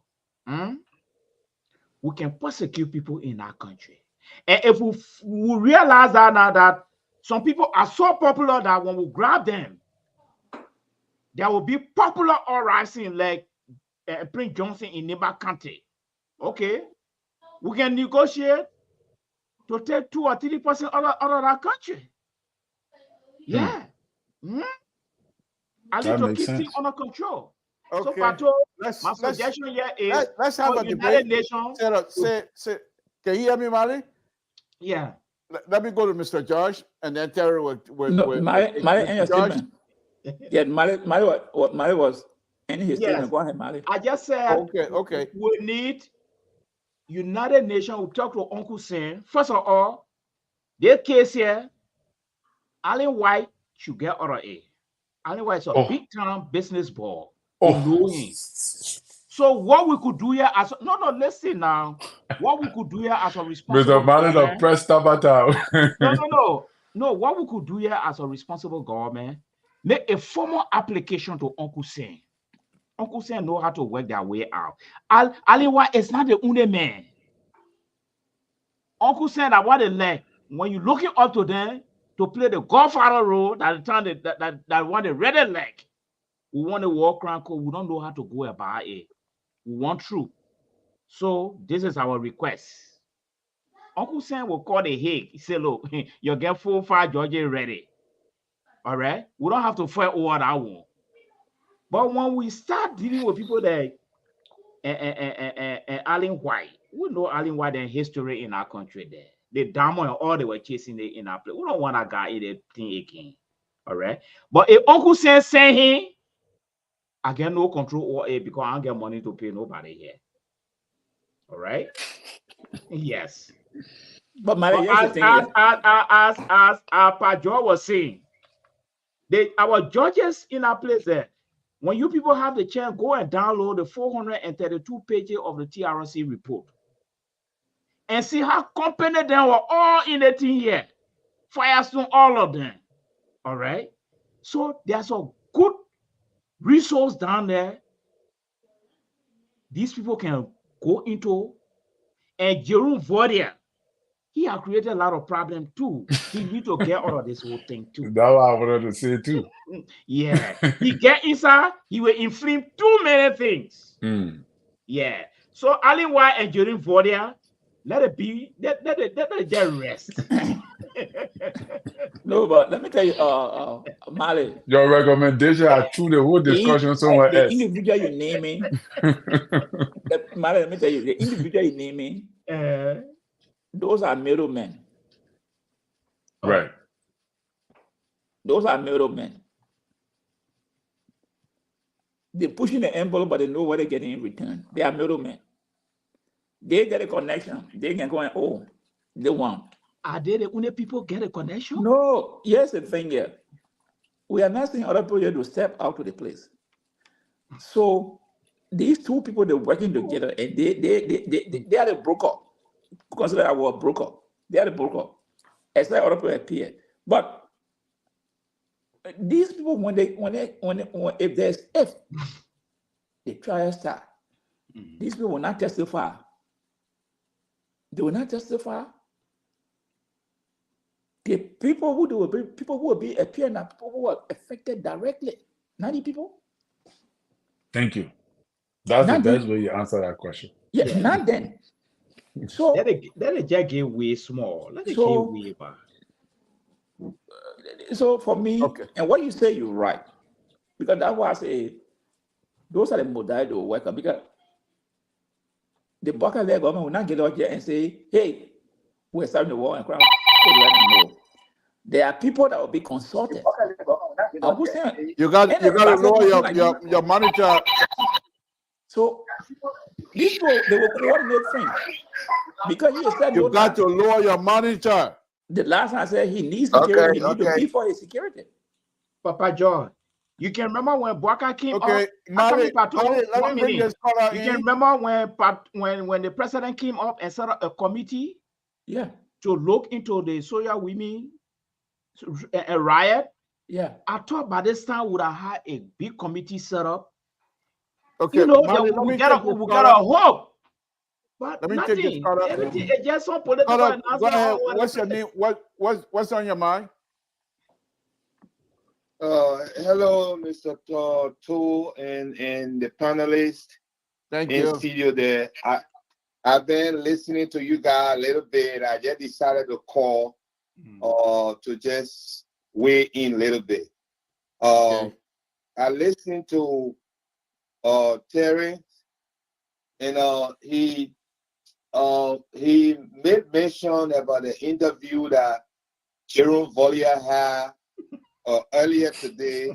Jerome Vordia did not talk about Charles Taylor directly. That is somebody asking about General Wright on a duel. He first mentioned about Wright that people falsely accusing and after they did the fact finding, Mr. Wright was not linked to these allegations for which they accused him. And then somebody else just went away and asking as to whether whenever they establish the war and economic crime code, and let's say they ask for General Wright, for example, to be for them to appear in court to have a hearing, will that happen? And he said this thing will be headed by international judges and lawyers. No. So all of these things that I was listening to Pamali saying that Liberia is not ready yet. We need to be very careful. I think those are the people that own the case, let's say advocating for international or let's say war crime code to be established. They know exactly what they are doing. They want to put this situation to rest. So I think security will be provided. And if you, like Mr. Mari said, something about Jerome Vollia and Allen White, these people been advocating from day one. Do you want to push them out? So you got to give credit to people who it belongs to. You cannot start seeing this kind of thing for the public to hear and try to discredit these people. I think that's my Thank you. point that I want to make this afternoon, this night. I mean, thank you, appreciate it. All right, Joyce, your next in line. Caller, your next in line. Go ahead. Yeah, good afternoon, gentlemen. Thank you. I only called because I agree with the gentleman that said Adenwe and Jerome further should get out of the case. Okay. Because for my own belief, Jerome further is not a critical question for my view. Because he has lost so much, and when you kind of find out somebody talking to himself, like for example, he allowed coach here for Mususkati, and when the coach came up, how they call it, bottom. Coach was not nowhere around it. They had nothing to do with that case. So in my opinion, he's not a critical witness. And then for him to write stories and give it to Victor, under them they are Victor, for them to go and stay in the public. And when the Congress people reading it, what Jerry Further had wrote for her, she was even mistaking, looking at the paper and mistaking the story. So I think Jerry Further, they need to stay under the case. Because I want the war crime to come. Because I'm a victim, I want it to come. But Jerry Further, and I don't want him to get up because Jerry Further will pay people to go write stories, and not supposed to be that. It's going to be somebody that went through the war. Then when you wake up, wake up. Can you explain what you went through the war? And you explain exactly, not to somebody right here. Okay. All right. Okay, thank you. Thank you very much. All right, go ahead. 5215, please. Last 4 digits. Go ahead, you're next. From Texas. Hey, good evening, Mr. Thor and the panel. Good evening to all. Thank you, my brother. Thank you. You have become Mr. Thor, you have become one of the regular on our show. I think we will soon be extending an invitation to join us live on the video here. So thank you, Mr. Thor. Thank you. You know, I listened to your story from the beginning of the show or to the before the panel could join you. You know, the issue of the war crime, economic crime code is very critical. We need it. It's very critical. But today, I test on the live screen, but maybe you know look at the test. While Jerome Vollia was on sponsor, Abraham Gosson went on, had an interview with Prince Johnson. That one that y'all finally go at a bike and listen to the interview that he had with Prince Johnson today. It was a very, very, very, very long interview in Liberia time between 8 and 9 o'clock evening time in Liberia. And he revealed a lot of things. Besides the issue of the war crime, economic crime code, I don't think If somebody got to put fear in Liberian to say, oh, this one will not do it, they will not do it. It will continue. They had a scene, they say, you can't scare only without team. So if we say that you listen to you because the other person had a group, the other person had a group, I don't think we'll get the justice that we need. Don't look out to the international community, then they provide for the security. Because the security is not only for those that come in, the security also for the Liberian. It seems to be that there's a division between those people who are advocating for the war council. According to Jerome Vodia today, the Hassan Belete group, which the ambassador that came from the US working with them, he said that this group allow a lot of Liberians. They allow a lot of Liberians and they are being, they are said that to in the Western world, and most of the people are being exempted. So who are we trusting? Are we trusting the Jerome Vodia group with Alan White, or are we just trusting the ambassador group with possibility?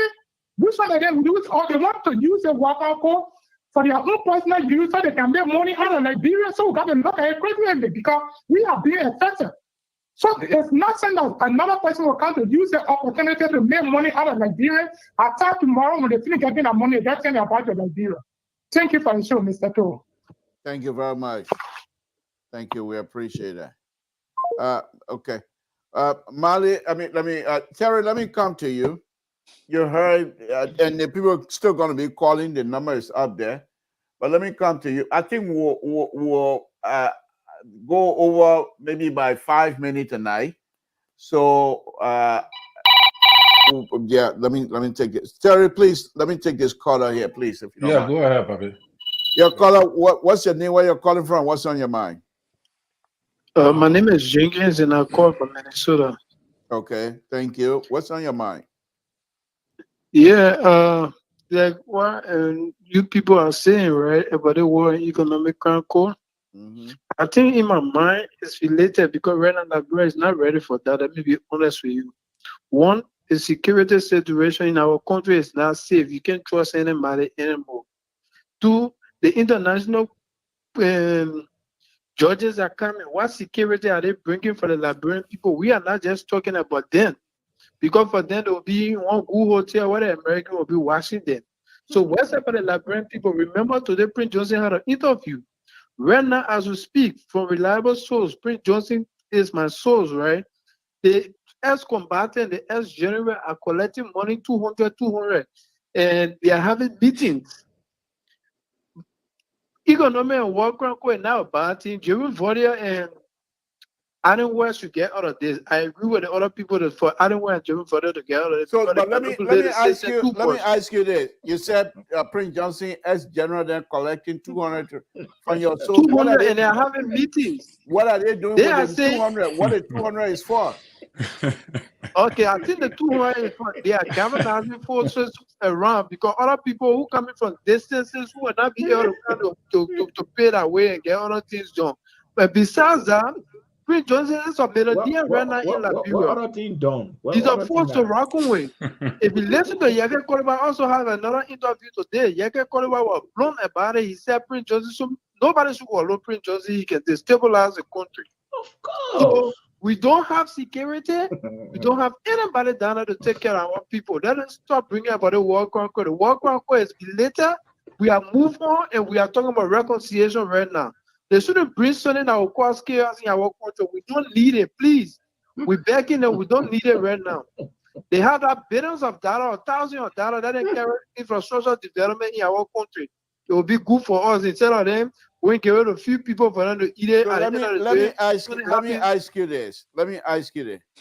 You think the ex-general from Nima County that are going to be supporting Prince Johnson, you think the entire Nima County will sit down and allow few people, even if they are in the thousands, to destabilize the country where Nima County, Ganta, Tapeta, Sanikwe, and all the other places are well developed? They will allow people to come and destroy their property again? Is that what you want to suggest? Yeah, I want to suggest that, you know what? I will give you reference for the past election. Prince Johnson told every Liberian to vote for Joseph Newman Boakwa. You saw how the election went? That's the peace. First time there was no destruction. There was no destruction. No, What I'm asking you, just give it to me straight. What I'm asking you is this. And I understand your concern. We all have that, and Mali just expressed that concern. So we all have that. But what I'm asking you is this: Do you think that? Hold on, guys. Please call the other number. Please call the other number. Not this one. Please call the other number. Thank you. Okay. So the question that I'm asking you, my brother, is this: Nima County is one of the most and well-developed county in Liberia. Ganta, Sanikuri, Yekepa, Tapeta, those places, Sekapie, in all those places in Nima County, they are developed. And they are developing. People are building. You think Nima and Nimadians will say that we would want to destroy all that we have built to protect Prince Johnson if Prince Johnson was to be called to the war crime court? You think Nimadians are willing to do that? Yeah, sure. Because the reason why I said it, as far as we concern, let me just give you instances, right? Right now, as we speak, Prince Johnson, her police society have make it travel. Okay, do you remember that the MDR have one minister to the Ministry of Labor? He appointed another Nima son. Right after his appointment, that Nima son, Inspector General of the Adequate, Delone went to President Bouaka. They took the man leave from there.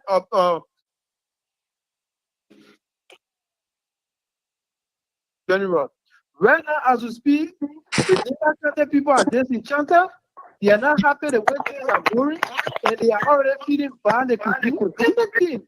Callers, the last caller, you got to monitor you got to lower your monitor, please. Okay. Thank you so much. Now you contribution. Okay. Go ahead. We just have to be careful. Okay. We just have to be careful how they carry on that war because Jerome Voller was there part of the TRC.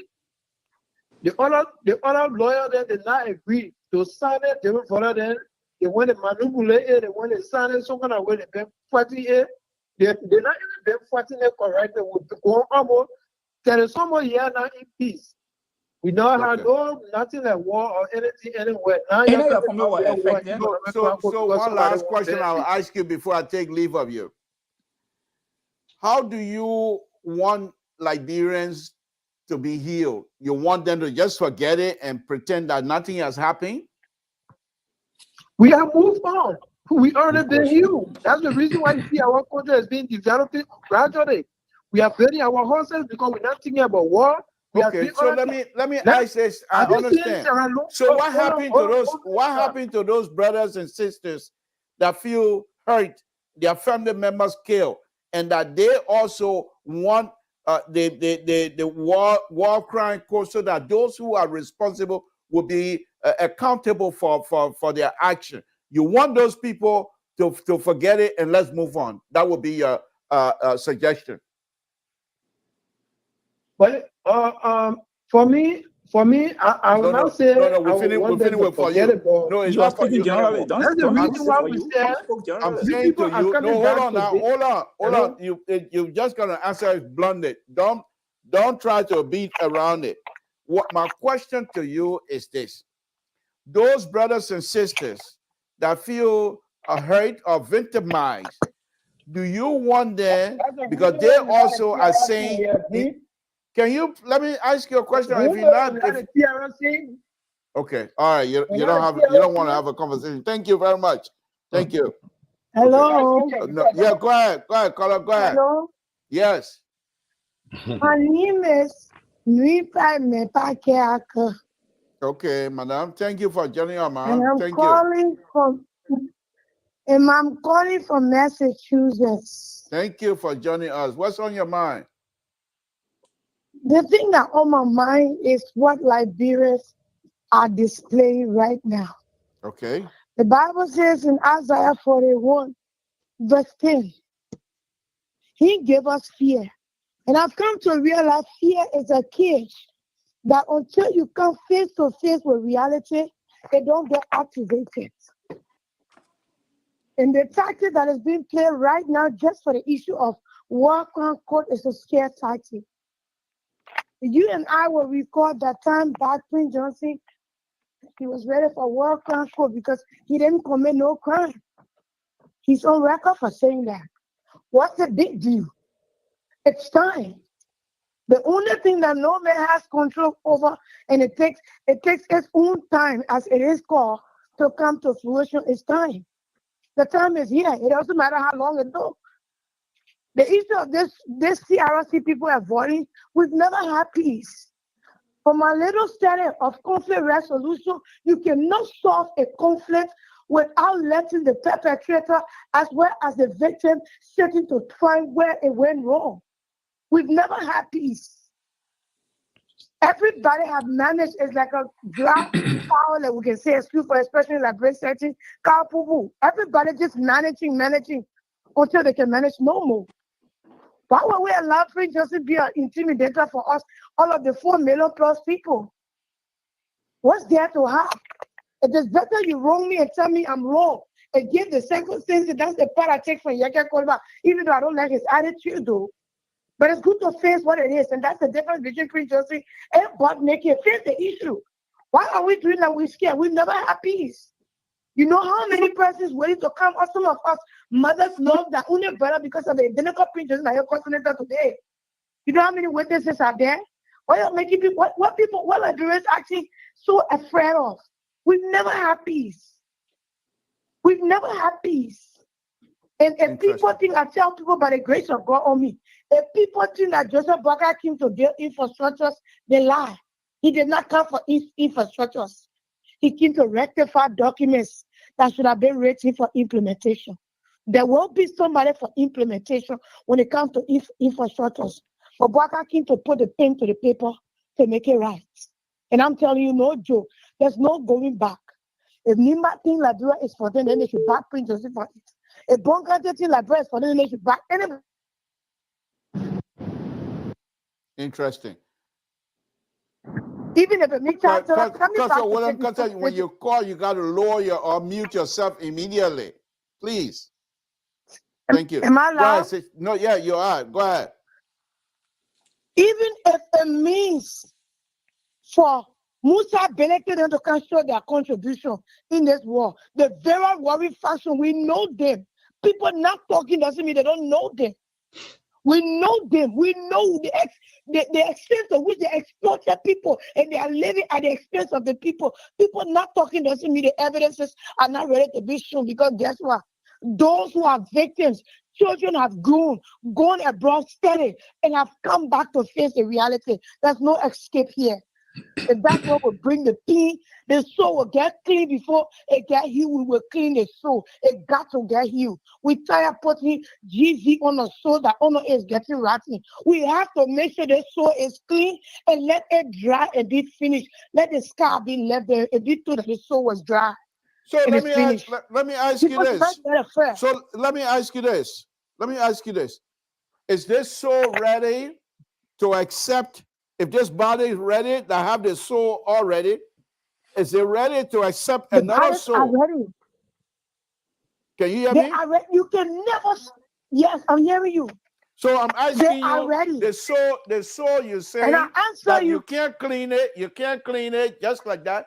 Is this body ready to accept another soul? The body is ready.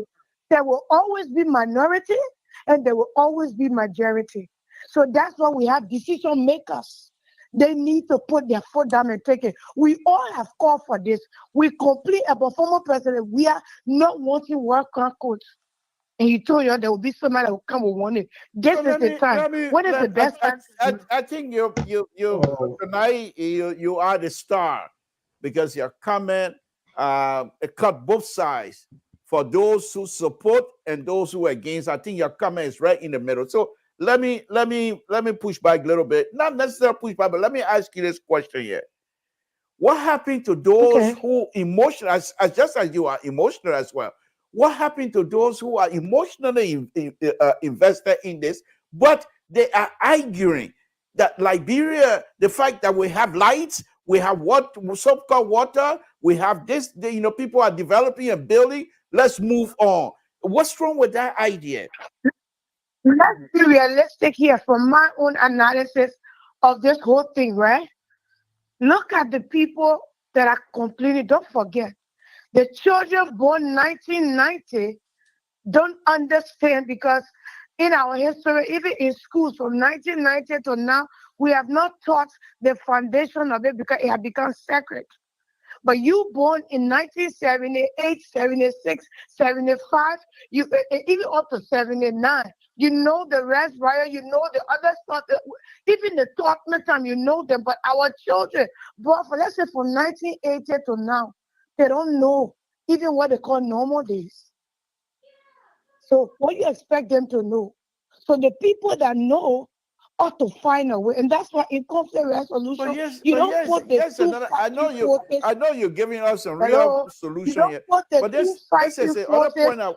Can you hear me? Pato, you gotta get to the other caller. They think we're live whole night. You need the professionals. There has to be counseling for those that will come forth to be witnesses. For those that, like Yeka said, I was a child. Let me ask you this. Can you hear me? Can you hear me? I'm not yet done with first when you're going back for me. Okay, I'm listening. No problem. So the question that I have for you is this: those who you say have not known real peace, those that were born in the 80s, they are in majority. How do you convince them to see that there was good life before this time? How do you convince them to see that? Good. And that will be the last question to you. Before, if you just will give me the time, let me give a little premise or do a little, I like to call it simple analysis before coming to the answer. Just take 1 minute, please. 1 minute of your time. We got other caller. Go ahead. Yeah, I'm your wife. You asked me a question. I was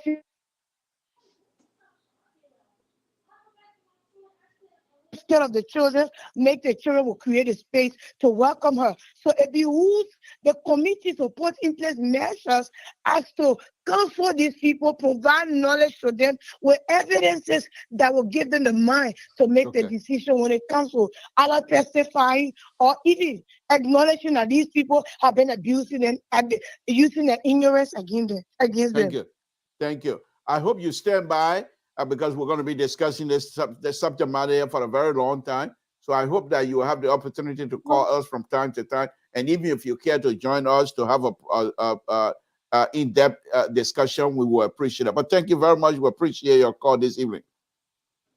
Thank you. Like I said, my name is Teapa Nuipa Dabagai. Okay. All right. Thank you.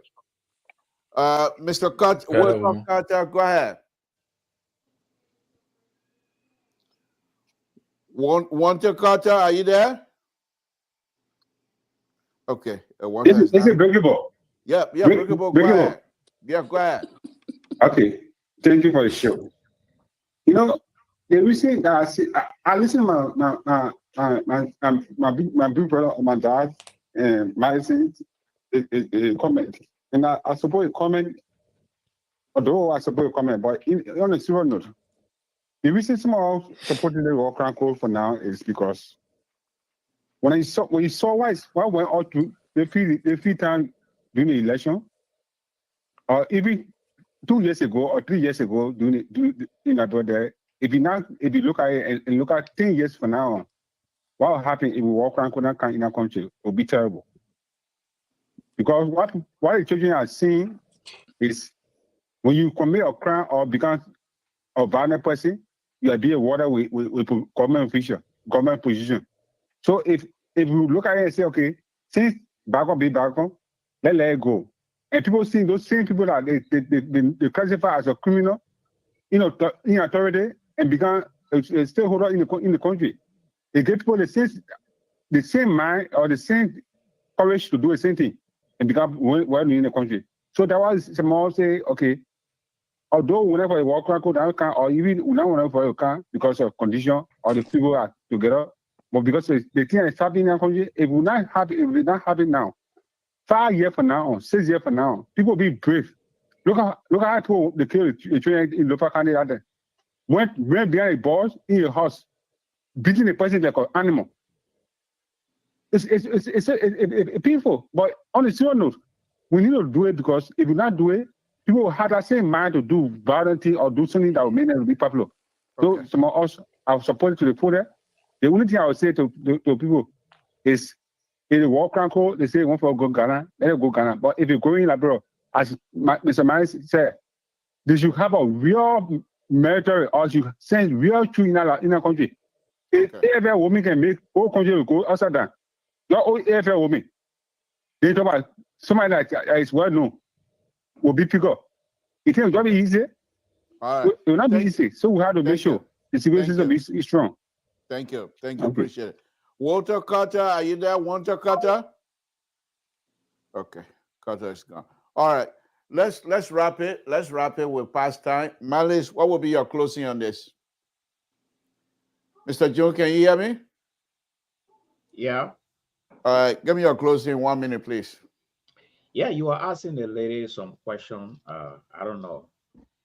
Well, I think the issue here is, first of all, we can't even account for the 16,000 ex-rebel since the war ended. We don't know where they are in our country. The general them, go in the TRC report, their names are there.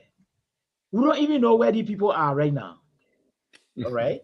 So you don't need to get this. You said Nima County is building, the people are enjoying their life. Things were even better like that when the war came. What happened? And they destroy the same thing and move on. You only need 10 people to go in the bush and cause no.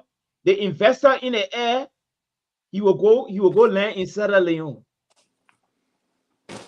You will be selling now and send transportation now for your people to leave Liberia.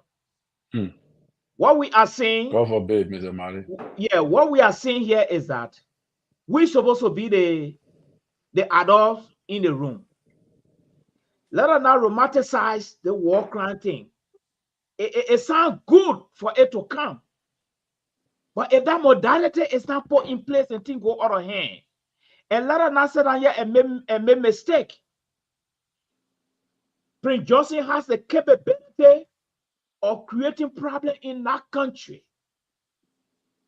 All right? He could be put under control. Let us not underestimate this guy. Let us not do it. Let us not live in a fantasy world. The problem here is that let's try to work on the model as Pa George said. This thing, it has to be worked up very, very seriously. I'm telling you. All right. And lastly, since the war ended, when Charles Sirleaf came to power, because when the war ended, I was the first president. To be frank with you, the iron was very hot by then. The thing had taken place by this time. Liberia, we said and done. All right. Helen said Taylor was in a picture. When Helen came in, everything has happened. You see, in Africa, when things stay so long, sometimes to go back now, it becomes a problem. You see. But don't get me wrong. This is how the impunity is going on in our country. We need it. But we got to put our house in order properly, or else things will go out of hand. And when things go out of hand, trust me, all that no Prince Johnson making to that play there, those Nima people have got his back. Because up to today, the 16,000 rebels, some of them are men now in our country there. The only mentality, the only education they get in their brain is to hold gun and kill. They are there. Nobody knows where they are. Thank you. Thank you. Terry, let's hear from you, and then Mr. Josh can take us home. Yeah, so Mr. Mali stressed a very important point earlier on with Radio and Alan White. I think his point is noted, to be honest with you, because I think that both of them stand in a compromised position. Why? Because they have already played a role in our political landscape. As a matter of fact, Alan White have been involved with politics in Liberia. So people will not see him to be credible enough to take on the gabble, including Honorable Verdier with the conspiracy that have been going on in the with even the TRC program, that people blame him for other things, and even Prince Johnson have a problem with him. So you don't want to go to the persecution with one of the victims already feeling convicted already before the persecution. So I think that that need to be looked at with critical eyeball.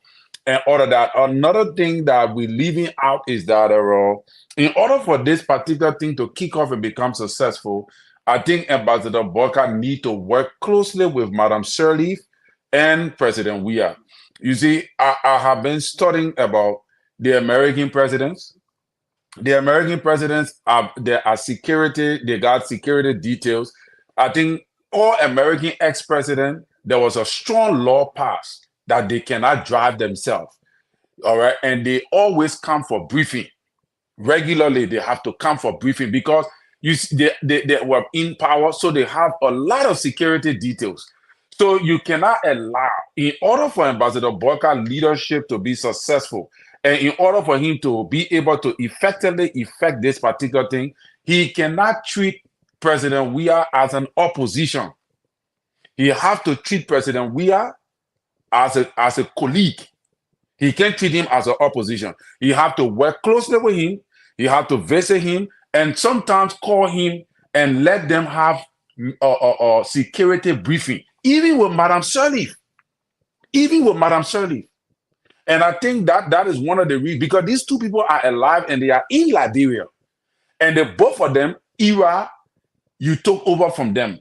There are a lot of information they know. And the information they know, if they become political on you, it can become very dangerous, especially President Weah. So I heard him saying something the other day to his church, threatening the government that if this thing goes down again, they will march with his people and all of that. I don't think that is a good sign for Liberia.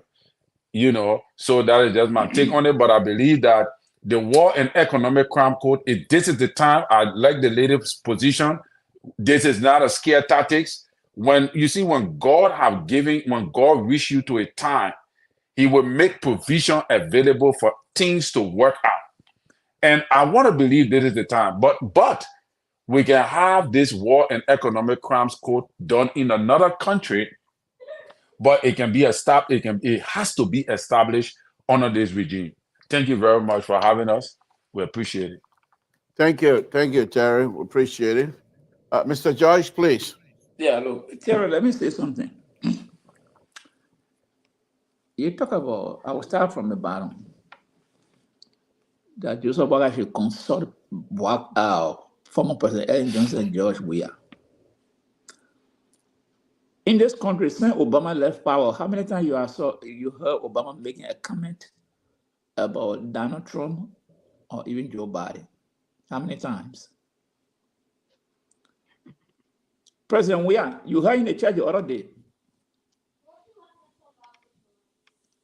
challenging the president. Is that someone that you want to consult? This man he has not left power for 3 months. He's not challenging the sitting president policy on issues. Did you see Obama doing that to Donald Trump? Yeah. So, look, we should not put ourselves on a false impression. George Jackson, he didn't do the war crime court. Ellen Johnson came, she said it and honored it. She kicked the can down the road. George Jackson kicked the can down the road. What Honorable Boyka going to consult them about? You think Ellen Johnson, she was part of, she a player, but she knew. She kicked it down the road. George Jackson, I ain't got time for it. It's not my priority.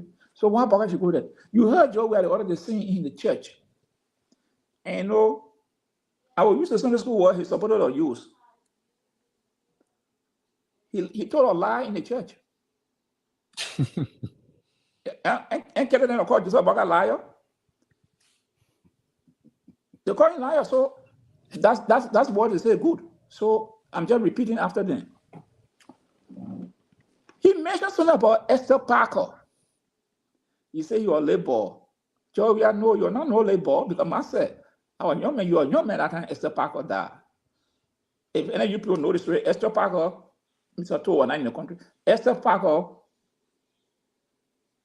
body was found the double bridge there. And they say she was assaulted or something like that. But her death, there were a whole lot of noise in Monrovia at that time about it. He said the people marched, and the police director came down. That's a lie. Wafer Cloud director of police. Did Wafer Cloud resign for Esther Parker's death? No. In fact, Wafer Cloud went to that wake that night because a group of guys went to that wake. Wafer Cloud there that night. Esther Parker wake in Ghanaville Estate. You were serving as a police officer yourself, right? No. That's not in the police. No. That's not in the police. Who went there with one of my friends who used to work for Footprint, Christian Harris.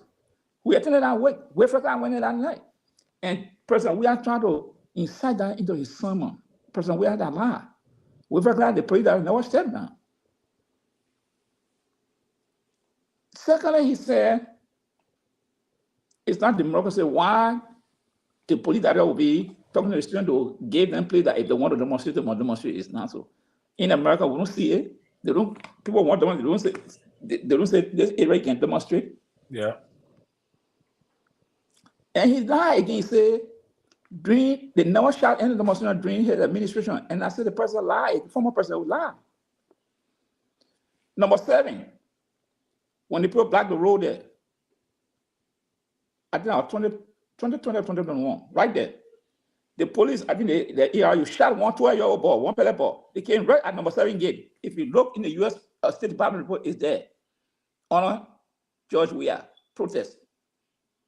The police got shot a 12-year-old boy right there. And his government said they were going to investigate. Today the investigation is going on. So, President Weah, you are not a student of history. Don't lie to us. We got records. He was making reference that the police killed people in Ketmore, but on his wife, nothing happened like that. And I just made so that we as Egyptians can go and do the research on it. They shot a 12-year-old boy because the people blocked the road. They were demonstrating that time, right on number 7, because they killed a late child and they took part from that child. And the citizens in that area were demonstrating. Yeah, I remember that story. So, and that was a former president. You don't have to be lying. Those things he told were complete lie, fabrication. But let me just close on this TRC report. And I concur on Mr. Marley.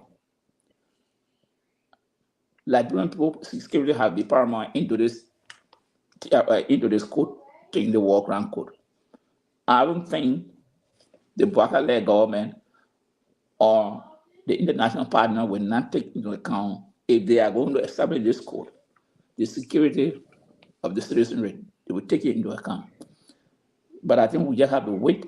And while we know it is good that we're having a discussion, so those who are in public positions, policy making can hear some of these things that concern that we're expressing our people. While we welcome the code, but these things must be expressed so those who are making policy maker can listen to it and to formulate the idea towards these things here. I think it's true. We are all concerned. And this notion about Prince Johnson, look, if the people feel, they may talk about the people from Nima, but what the vote between Prince Johnson and that of George Weah, I think were almost equal. George Weah got 100,000 votes from Nima. Prince Johnson got two something from Nima. So, I just think that everybody in Nima will go beyond Prince Johnson. Yeah, maybe travel, because it can be travel, fine. But this would not mean that because you come from the tribe, when you do something, people cannot catch you, especially when you are wrong. I heard the other man tell me, they are silent in Nimalian. Is that Nimalian that the only point like people supposed to get a government job, my people? They got a VP, second in command. the justice minister, this new justice minister, where is he from Sano or Nima? 12. I think he from Sano. Because people from Nima also carry that name. Yeah, so, he got a 12 name. Yeah, so but why people think that bulk of the people in government should come from Nima country? Why some of them are thinking that way? Why? We have to be realistic to ourselves. Every Liberian is supposed to get a piece of the pie. It's politics. If you don't support the party, and maybe the man he can't bring a tribe in, okay. But Nima, they got a vice president post, the kind of other position they gave them. Why the thing that only Nima kind of one should get all the position in government? Why? This is just wrong. Just as the same thing that started with George Weah, he got fed up with Prince Johnson, they fell off. Prince Johnson is someone who I say like he suffered from attention deficit, that he must always be in the middle of power to protect himself. So if he's not in power, close to power, that he can make decisions, then he go rogue. Everything I tell me, oh, I call him, they can't pick up my phone. Yeah, you know. Just one labor. Yeah, I call them, they can't pick up my phone. I can't get it. So look, if President want to go and recruit all the generals, then he's going to recruit them again.